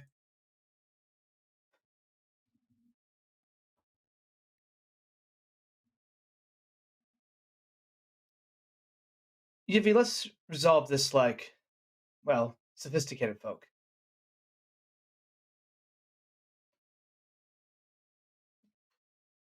Use your blast. I have my crossbow. We call it a duel. Are you mad? No, I'm not going to fucking duel you. giving you a chance. Broke into my. Pull the trigger. Oh man. Yeah. Sorry. All right. Okay. Everyone gets one. That was it. Could have been a duel. Yeah. Okay. So, I mean, you have advantage on attacks against her. So. I do. And Actually, no, you don't. She's not restrained anymore. So, never mind. You do. Well, you- that is true. yeah. She's just in difficult terrain, right? Yeah. But not restrained, yeah. yeah, that's less good. But so I had the wrong thing up queued up. There we go.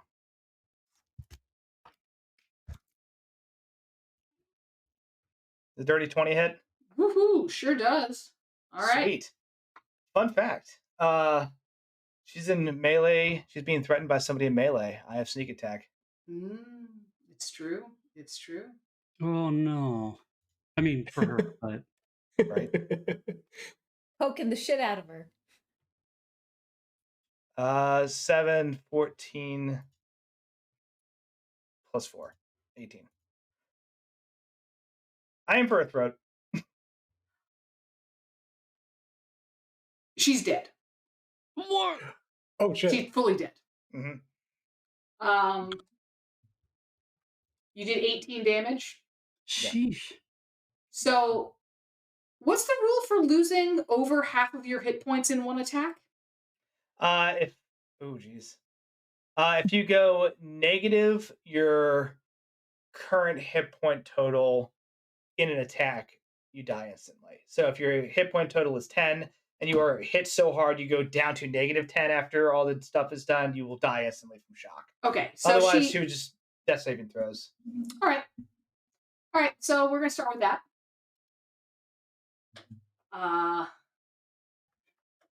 Cool. Not great. The guard Petro's just like, what the shit? Just killed a restrained woman. What is wrong with you? Technically, I guess top of the round, it's Melbourne's action, but you're not being threatened by anyone anymore. She is down. She is down. Yeah. I drop concentration on the spell. My spell also just kind of fizzles unless there's something else here that is threatening us. Yeah, No, but there's nothing am I else gonna in- jump forward and try to help her? Do I have medical? You I might. do have have mending. I have medicine. Do I have? Do I need to take it as like an ability to And anybody like can use patch it up a wound? untrained. You're just like better at it. You're much better at it if you're proficient. Yeah, I in think the you can skill. just roll heal, and it's like a DC 10. If you don't have the heal You- skill, it's a wisdom. Yeah. So you don't get to apply your proficiency modifier, but you do get to apply, I believe it is wisdom. Yeah. See. Wait, okay. So if I'm proficient in medicine, Yes. how would I apply this? then? You apply Wisdom plus proficiency plus dice roll. wisdom, proficiency, and Oh. Okay, anyway, I'm going to try and keep her from actually dying because at this point I feel like she's more important. yes. Elise, like, she's like, may the spirits guide you, and I'm giving you +4. Well, dang. Okay, so 9 plus 4 plus 6 plus 4 is some amount. So 23. 18, 17. 23. It's Yeah, 23. Thank you. I can't believe I got that. Math in public. In How dare. so yeah, she is stabilized. She is but you said you shot her in the throat, Andy? That's what I would have aimed because she's a caster. You know, she needs her throat for casting. I definitely try to patch up her. What This- is it there? The carotid artery. Keep her from There's bleeding a out. and- whole lot of important stuff.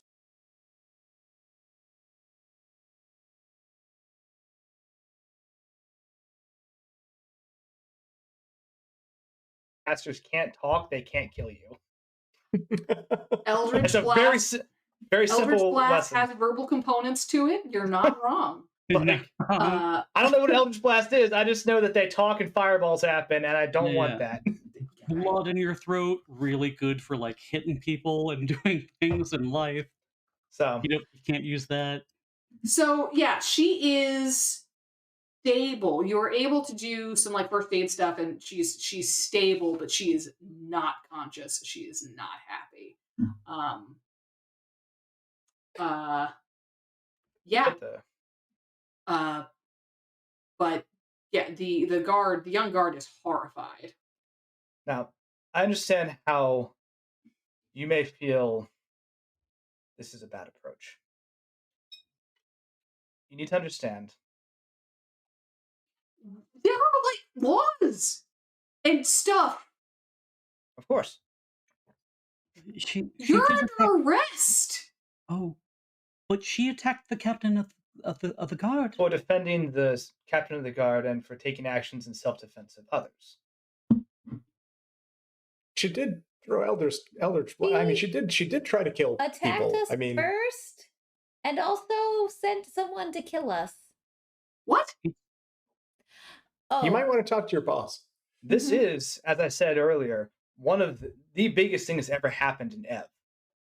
We're not here lightly harming people because we feel like it. This is a huge issue, and Yevi would have killed every single one of us given the opportunity. This child is having a panic attack. This child is not. It is just completely. He has never seen someone die before. And still hasn't. That still hasn't technically. I'm doing my best over He's- here. You're doing your best. So he just basically like has a moment where he's like, "You're under arrest," and then it's like, "How the fuck am I going to enforce that?" And then like I kind of I put the sinks to the crossbow ground down, and has like- has a moment.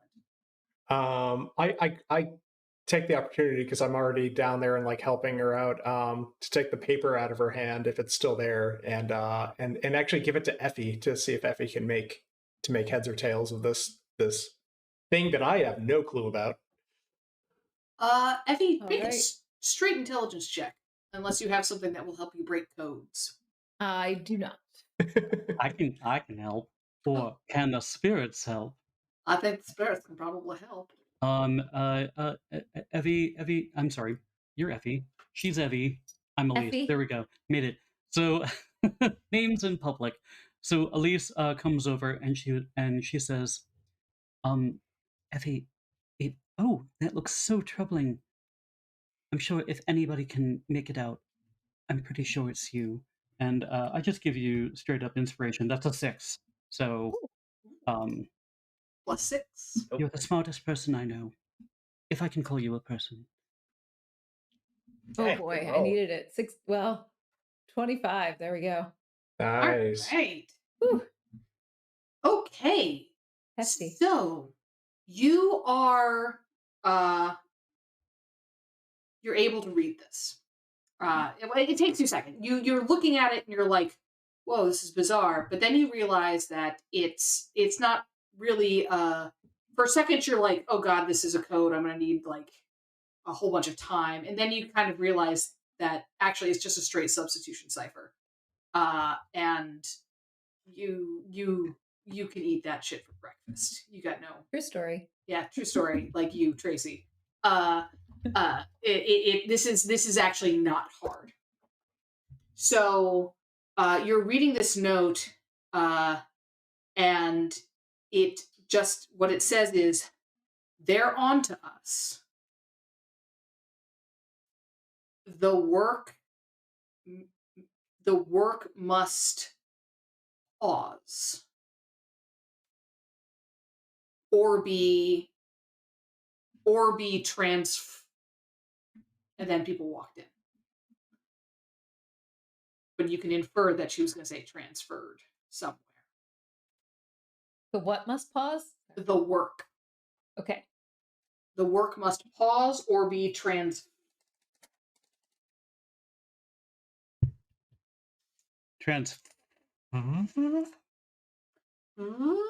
It's just it ends with that F because that's when you guys walked in. Ends in the middle of the word. The work must pause. Pause. Monty Python reference. Never mind. I know. Oh no. No. Sorry. I think while you're doing that, if with the guard kid, I'm just gonna sit down next to him and like literally pull out a flask and be like, "All right, let's talk." Petro. Thank you. I did write his name down, didn't I? Petro. Yeah, Petro. Petro is petrified. Yeah, no, he's petrified, and he's specifically afraid of you. So you're gonna have to make a heck of a charisma check here to make this one work. I would like Arcana checks, or not Arcana.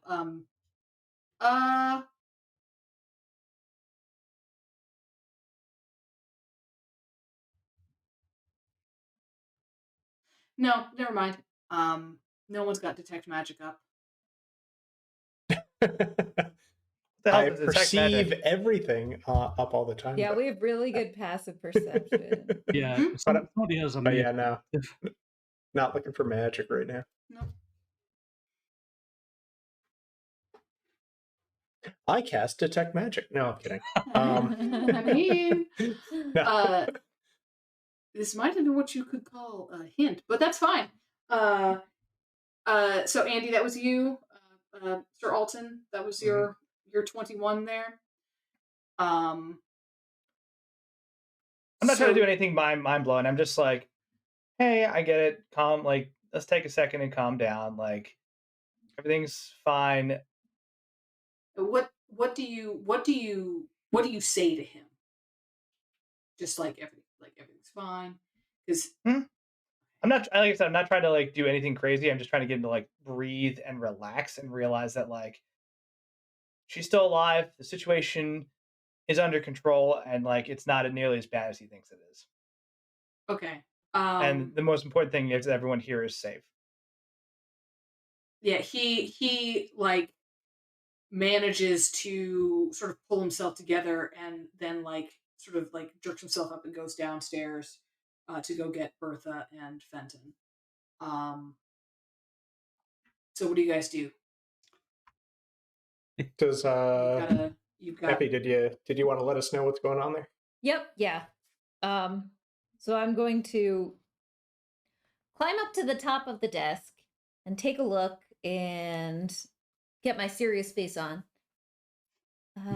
It says they're on to us. The work must pause or be That's it. That's all. It's not. Is it addressed to anyone? Well, it says us, so I just know it's one other person. wonder what she was wonder- going to do with it. Well, I mean, Alton, do you know how good the mail service is in this place? Kind of gives you like a look, like he's about to say Sir Alton, and just like doesn't. There's more important shit. He goes, She would be perceptive enough to be like, Sir Alton, I'm so sorry, my lord.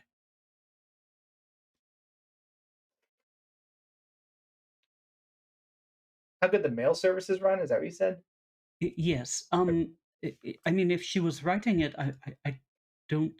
I know there's Fenton puts his mail in a cubbyhole. was Who one would of pick this up? one of two options. Either there is something more magical in the works here, or we're not alone. It's not just us. And I think Alton starts kind of walking around the room, looking for other people. Just that, and he Does that be a chainmail in gold? Hmm. It's pyrite. It's awful. But I am looking for like literally like out the windows and stuff to see if there's anybody who's been trying to pass this to or escape with, and et cetera, et cetera. Sounds like an investigation check to me. It is, and I'm just hoping to God that someone else would do the arcane piece. I can do the arc, unless. Oh, I was Tracy, gonna do you say I want could to? do. No, I can't do arcane like you. Could be some Are you type of sure? arcane. You want to help me? I mean, I could do it, but I don't want to hog the scene, so I'm gonna let somebody else do the arcane bit. Kind of spread the spotlight and glory around. Mhm. Can you do arcane, Melbourne? I have a like. Who has detect magic? I have Okay. detect magic. Yes, Help I detect can- magic. Elise I will didn't know like that's what we were asking work- as far as arcane. I do Oh. not. Elise Uh, will work with Effie and be like, now, do you remember like when I talked about the spirits, and like she starts going on about spirits, and like maybe we can like sense something if you Yeah, want I to was work thinking together like with an maybe I arcane check. could try and find like a draft in the floor. Maybe there's someone nearby. Maybe there's some sort of It's true. physical manifestation. True. Maybe there's I'm a going to be- secret exit. I'm going to be right back. I will return in a moment. Yes. Being 38 weeks pregnant is terrible. I will be. You're beautiful. Sir Alton just like looks at a painting, like a large painting on the wall, and it's like, it's because they're behind the painting, and it's just the wall. That was a beautiful Uh, landscape. Eventually, at some point here, it'll probably dawn on. Melbourne's not the quickest monkey in the pack, but he'll eventually realize that he should probably try and figure out if the message is magical. Especially because there's no chain mailbox here. So Check under the um, desk Um, behind the curtain. I already was under the desk. Did you find anything under there? Okay. um, Check for trapdoors, maybe. She comes like wheeling out from underneath the desk again. Elise like follows you, and she's like, "But what? Yes, no, I understand that part. What was that word you used for like triangulate? Triangulate? Yes. Okay, well, I'll look for signs over here. If you look for signs over there, and maybe you could find. Maybe there's a focus somewhere, and she can like Oh, wander that's a off. great idea.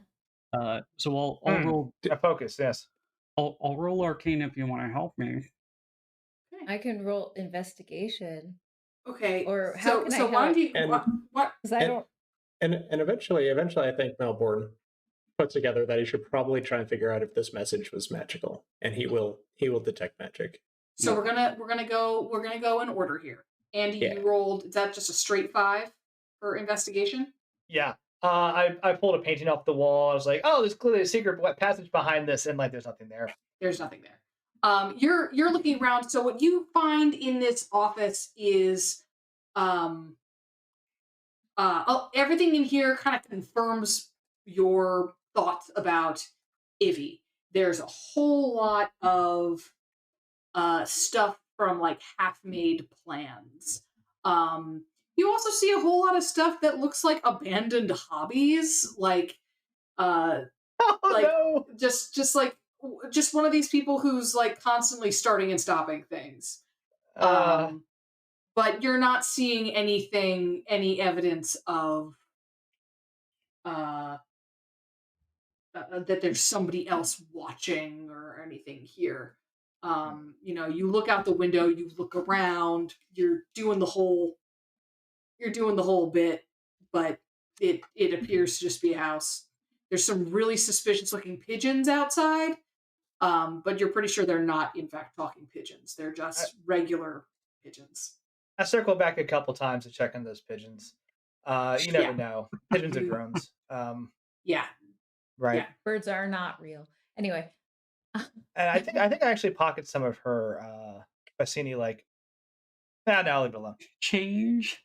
You can just steal her shit, shoot her in the throat and steal her shit. Fucking murder hobo. Do it. I believe it's called greyhawking. That's good. To anyway, I'll circle back to that. All right. Effie and Elise. so I will help. So you just get advantage then? I think so. Yes. Okay. So I will Teamwork. Teamwork. Oh, that's too many. That's not what. Not yeah. what to do. What? So So What I have were a you- wireless mouse, and it apparently won the lottery. No, it stuttered, and it's not what I wanted to roll. okay. Man, I'm gonna take that 19. I'm gonna Ooh. 6 to that, and that is a 25. 5. So Elise is like, okay, so what did you see over there? Oh, well, I saw glass over here. She deals with glass, and this is glass, I think, from the Deadly Desert. And you I said- think over here there was some energy, and I can't quite tell what direction it's coming from, but there's something here. Okay, well then those are the 3 points then, and she like tries to go to the center of it and kind of like investigate there arcana wise. And that's 25. So you I don't know if it's the letter which is in the center, but So the thing with your Arcana roll is that you're kind of looking around. You're not really necessarily using any other senses, but you are kind of looking around. You are finding magical tools. You do uncover what looks like a small, in your search, you pull up a rug, and you see stitched onto the underside of the rug is a summoning circle. oh, So it could be just sort of flipped over and used Convenient. to summon things. And that kind of looks like it was her shtick when you're like looking around at the other little magical artifacts here, is that she was someone who would summon stuff. So ultimately it's probably a good thing that you A, got the drop on her, and B, got her to, not summon anything, because otherwise that boss fight might have been bossier and fightier rather than a single fucking round. Emergency tracheotomies are great. Yeah. Also, let this be a lesson to any future GMs. If you're gonna make a glass cannon as your if you're thinking of making a glass cannon as your boss fight, don't. right. So yeah, that's what you find. You find sort of all these sort of like summoning artifacts. You find a couple little magical trinkets here and there. You find Effie, you actually find like some tools that are relatively similar to some of the tools that you use to imbue your sort of Tinker's artifacts with power. And you but yeah, you sort of find all of these sort of tools of magic. Melbourne, you cast detect magic. I do. Although it might not be necessary now, but yep. The letter is in fact magic. The Ooh. paper that the writing is on is magic. And you actually see there is a stack of magic paper on her I feel like of all desk. people, I should have gotten that. Yeah, you probably should have, but you were helping her. You were helping Elise. Magic paper. It is magic paper. All right. So Anything else within the room like end up yes. I mean the some of the tools were magic. Some other minor things here and there were magic. She's got a necklace that is magic, that she's wearing. Hmm. Are you? She wouldn't. I don't know that. I don't know that yet. I might be a little concerned about the necklace being on her, allowing her to cast even when her throat is messed up. So I might just remove it, but I don't plan on taking it or anything. Remove her throat. Good. It's good. You can remove that. So you may have actually had to remove the necklace to do some of your first aid. Actually, so that's a good point. That's a good point. So I definitely set it off to the side, outside of her immediate reach. Yeah. But, yeah. Okay. So the spell that's on the paper, you are pretty sure that this is essentially something that will send an immediate message to someone else. Like there's two pieces of paper. You write on this one, and your message will show up on another one. Yeah. Oh. Yeah, with the span reads, and they just write the same message back and forth. So two thoughts. Anyway. On that, so I let everybody know, what I found here with the magic paper and how this magic paper, it seems I think it could actually be used to communicate immediately with somebody else. So I think somebody already received that the message that she was sending. Rip it now. I mean, do we want to, or what if we tried to get them to come here by writing it? Effie, do you think you could recreate that cipher? Absolutely. What if we tried to get them to come here so we could find out who it is? That's much more wise. Yes. That would close the loop on this. Yes, we would know exactly who we're dealing with. All right. Well, what do we want to write? City Hall? Come to my office, please. Help. Okay. Yes. Okay. And can you do her handwriting? It'll be close enough, I think. Ooh. Why don't you do you've got a craft. You've got crafting as a skill. Just give me a roll. Give me a crafty. Give me a crafty I would like to help. Do it. I would also like to help. The spirits would like to help. I'm using the help action, and I have both forgery and mimicry as skills. Oh. I'd like to help you with. Oh my gosh. That's awesome. So long as she can do the cipher for you, you can just forge that. Mm-hmm. So yeah, that sounds all right. Fine. Oh, heck. Here's a question: if I have the ability to mimic how people sound, can I do that in tone through letters? Like what they would probably say. Wise? Yeah. Well, because everyone has a tone that they speak with or write with. I think I know Yivy. I don't know, Wilzard. I don't know if you agree with me, but there's I think a forgery kit. There is. I might be completely wrong. Yeah, he has. There is. And anybody in the chat can challenge me on that. But I am not the DM. I am not the storyteller here. Wait, challenge you on what? Wizard Fact will confirm that this is a thing. The forgery kit exists. Forgery kit exists, and I'm pretty sure he has one. It gives you proficiency on forgery checks. Oh, damn. That's awesome. Well, Elise.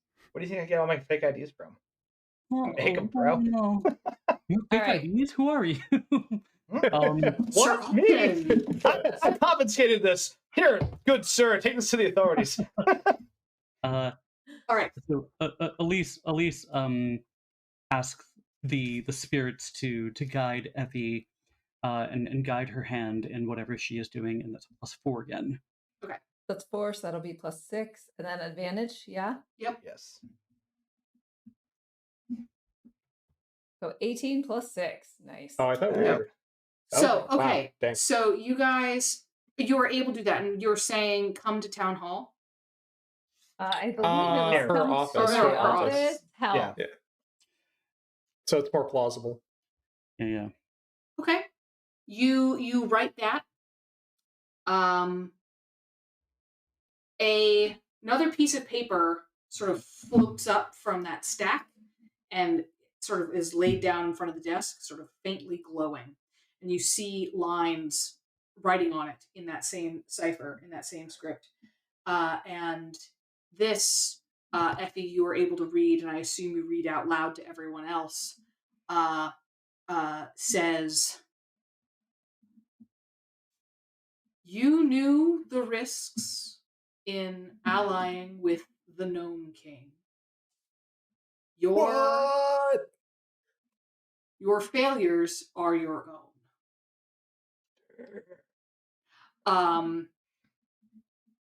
And in front of you,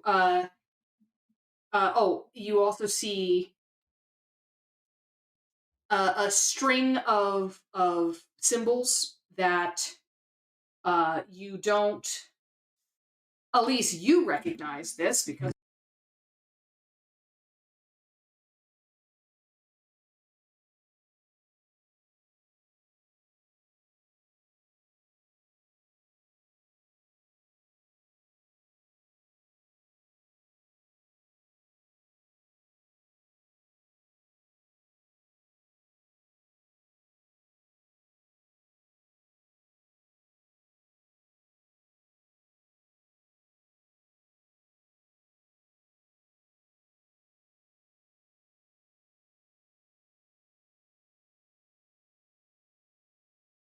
Happen. She was like, "It was a failsafe." yeah. So And there's then Thank she you. like puts you somewhere safe. It was literally right next to a piece of paper that was about to be on fire. Ugh. I recognized it too late. I'm so sorry. yep. Was your heart beating? I don't. Yeah. Yeah. Sure. So you guys get by this I would- point, If I Benton could, has come up the steps. if I real quick, when this thing Sure. bursts into flames, can I make a quick grab for the desk as well? Mhm. I want her actual ledger. Her actual ledger. Okay. So you're not gonna try to put out the fire, save those papers. You're gonna I'm assuming like this inferno is like too far gone, and I'm realizing that like within seconds this whole thing is gonna like burst into flames. But I want to try to specifically grab because I know her ledger has my business dealings with her in it. Okay, yeah, okay, you can get the ledger. I want that. Alright. I want you to make a stealth roll real quick. Okay.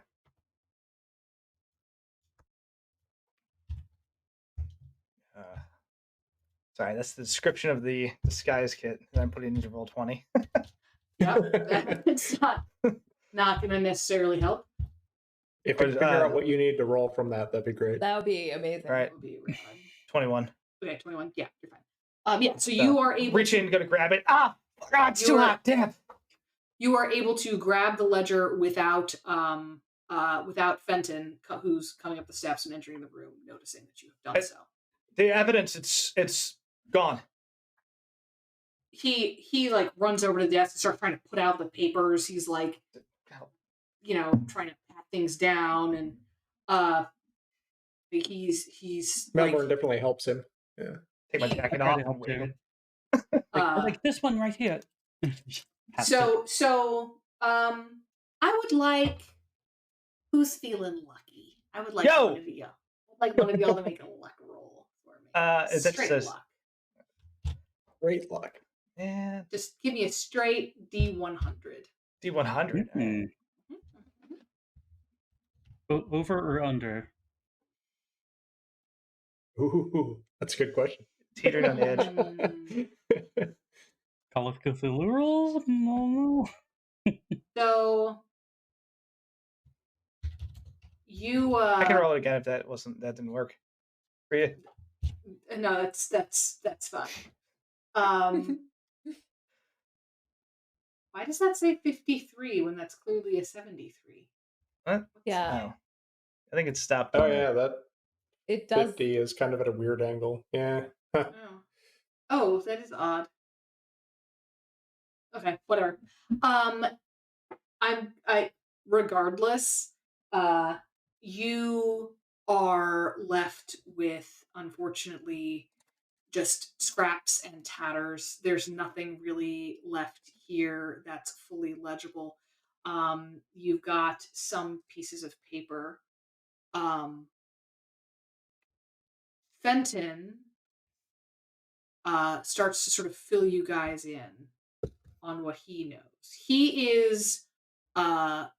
He immediately starts busying himself, also sort of going over like the work that Melbourne you did to stabilize Ivy. He and like making sure that she's going to survive being transported. He also he does with Bertha's help sort of like uh, restrain her, so that for being carried because she is a caster, and he sort of sends her out to a waiting police wagon to be taken to the jail, 2 blocks away. just 2 blocks away.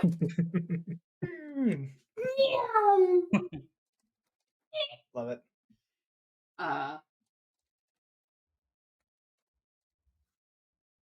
He looks at you all very seriously and says, "This is bigger than Olivine. So, All of that stuff. This is political. All that stuff, all that gnomish equipment in that tunnel. Now you find this note and all this magic.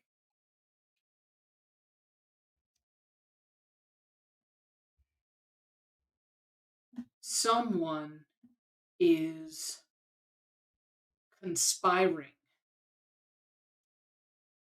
against Oz and is trying to bring us into some kind of war, and I don't want that to happen.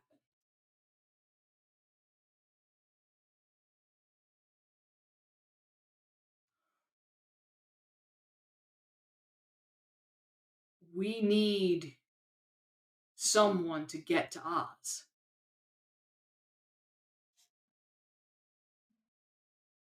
I can handle things here.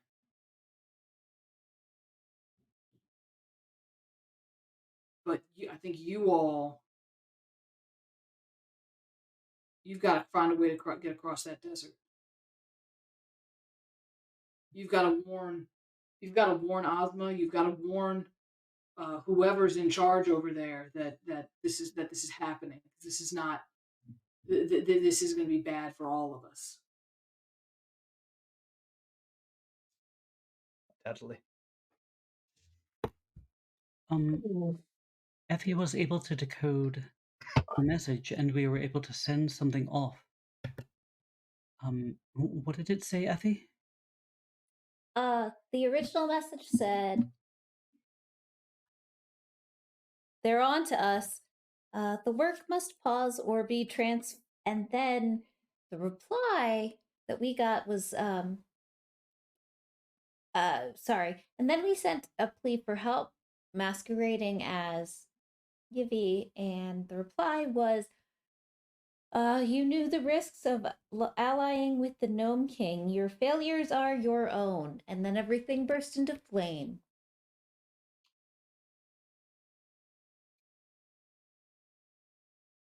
Definitely dealing with a gnome kick here. Yeah. We also found some Melbourne found some very suspicious moss or something like that. and it seemed to.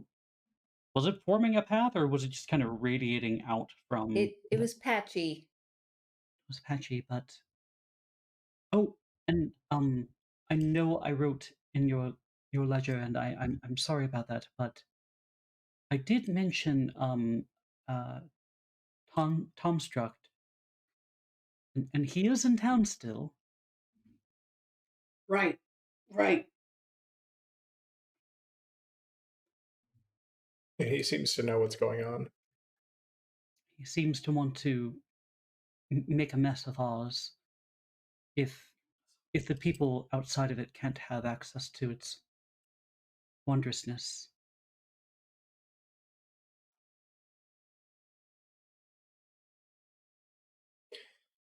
We can't.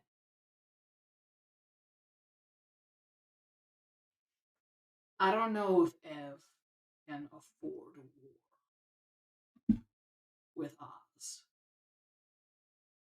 I know Olivine can.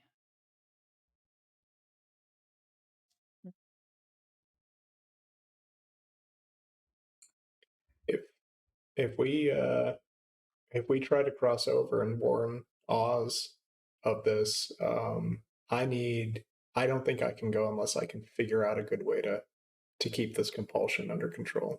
Because the closer I get to the golden cap, the worse it is.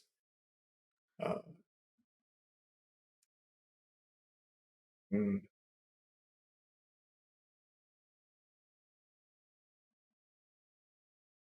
also, I noticed Fayish writing, as I said, in your ledger, but also something I know I can read, but I don't quite understand why it's there. Something devilish, something infernal.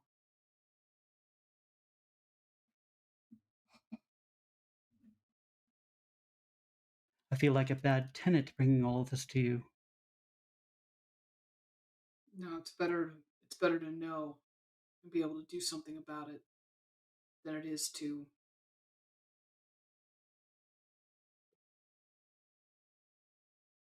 just get wiped out. I mean, they can't be that powerful, Melbourne, Effie?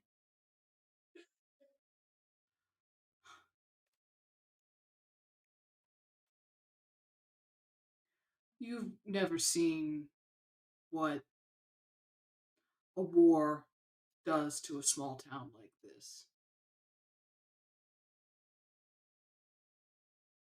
And I hope you never do.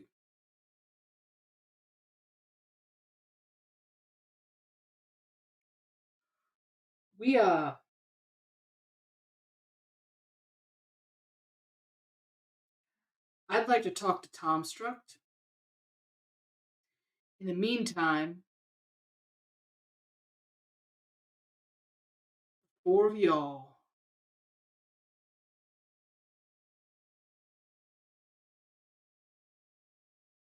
you've got to find a way into Oz. If I may.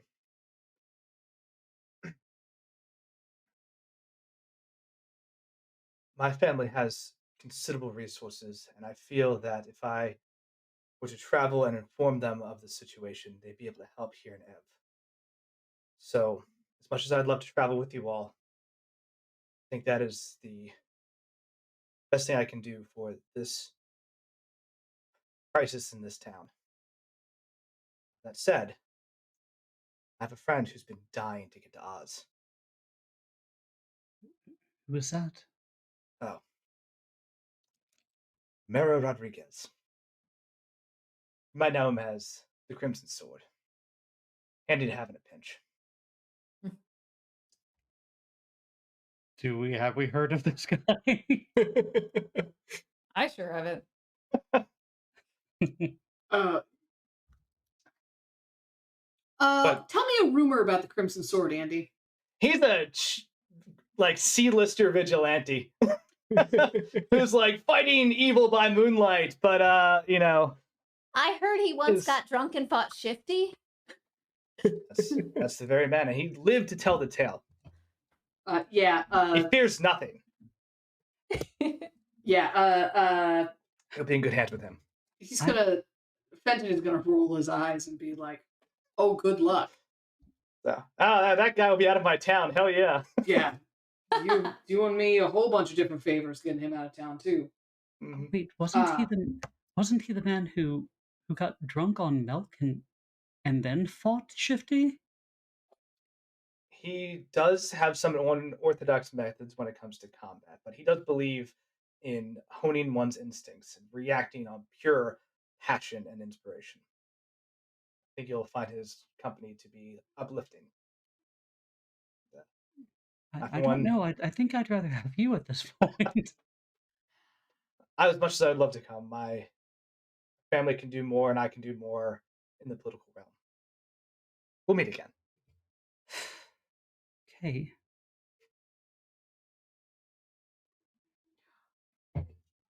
you're gonna want to. He sort of looks around and says, other officers are now starting to come in.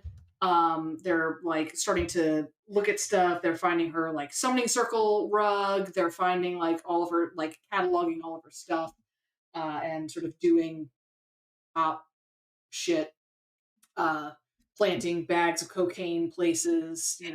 The usual thing. And he looks Oh, wait. around and says,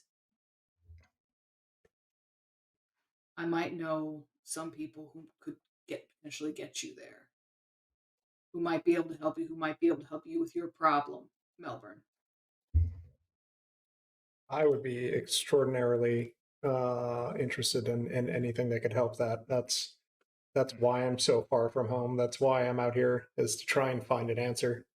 I'll make those contacts. He sort of nods, and you sort of clean. They start to clean things up, and he says, "You are all free to go. I'm going to talk to Petro. He's never been in a fight like this before. He was not equipped. Thank you for uncovering this, and we're going to see what we can do." I mean, at this point, we're all in it together. Agreed. For that what it's right. worth as well, Petro, for his first time, very much held his own and deserves a promotion. He sort of looks at you like, I think we both know that's not true. But doesn't say that, but that's the I hype everyone except for warlocks. yeah. Well, thank you so Warlock much. And shoot in the throat. So at this point he leaves, and you all go home. What do you do? Elise kind of like taps Effie on the shoulder, and she's like, I know this is probably against the law, but do you think you could find that what's it that you needed for your friend? The Wumpus? Oh, Yeah, in the here? Wampus. When I mean, you no one is here yeah. exactly, but when I you mean, I go would never tell. when you go downstairs, it's like sitting on the counter. Oh yeah, I'm taking that. Yeah. I'm strong. I'm taking it. Yeah.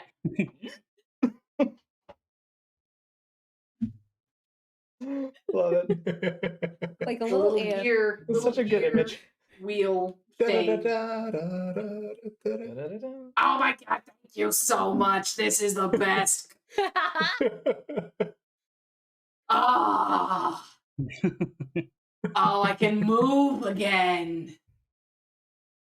My life is 1,000 times better. Thank you, Effie. Thank you for all of your kindness.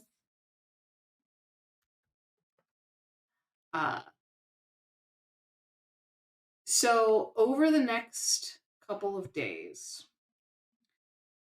things get weirder in town. The Olive Festival is not canceled, but it's definitely got a kind of upsetting vibe this year. It's kind of got an off vibe this year. Some people are blaming the fact that Shifty has shifted into a particularly unsettling configuration. Love it. It's very sort of shiny and blade-like. But most people are blaming the sudden increase in both Gnomish and Evite soldiers Mm. who are just in town. And when people ask them what they're there for, they say they're there for the festival. But they're all there, they're all armed.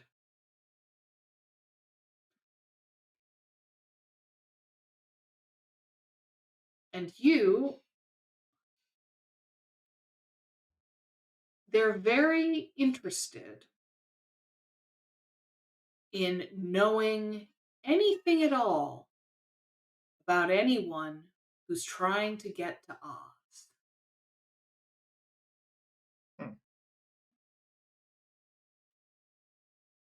And that's where we're going to wrap this season. Very cool. Having War declared. uncovered Evie's plot,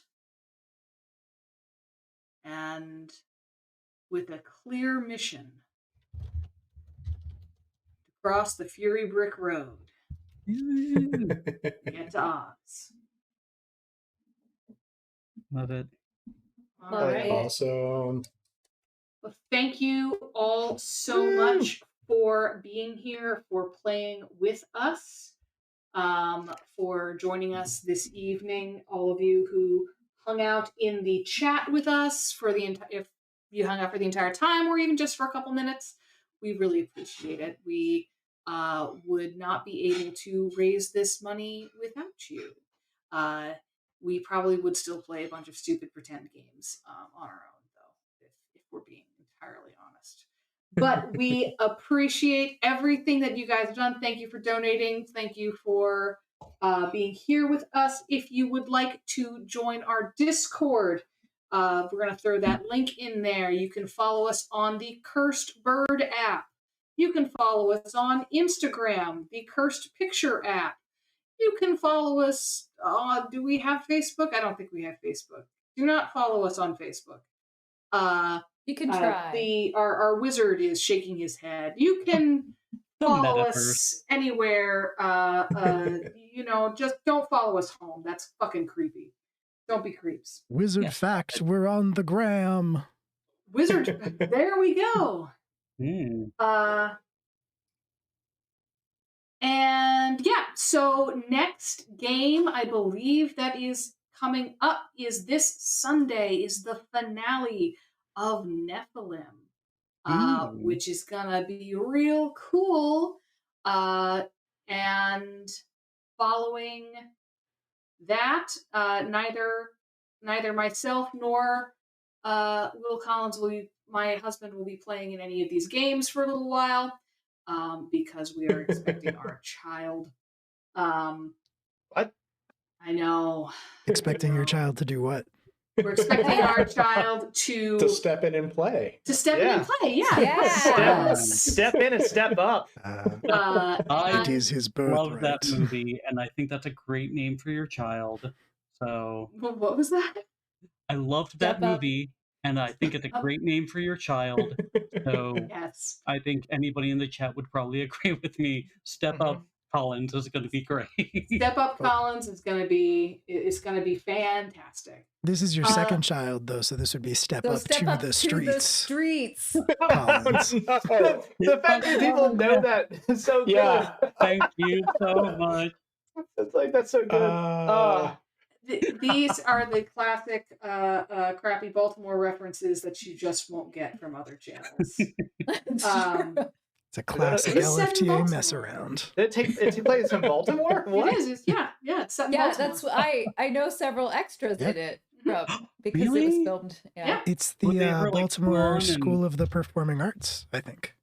Mm. Yep. Mm. The more you know. And All right. potential guest stars. Is there anything else that we need to say, Wilzard, Andy?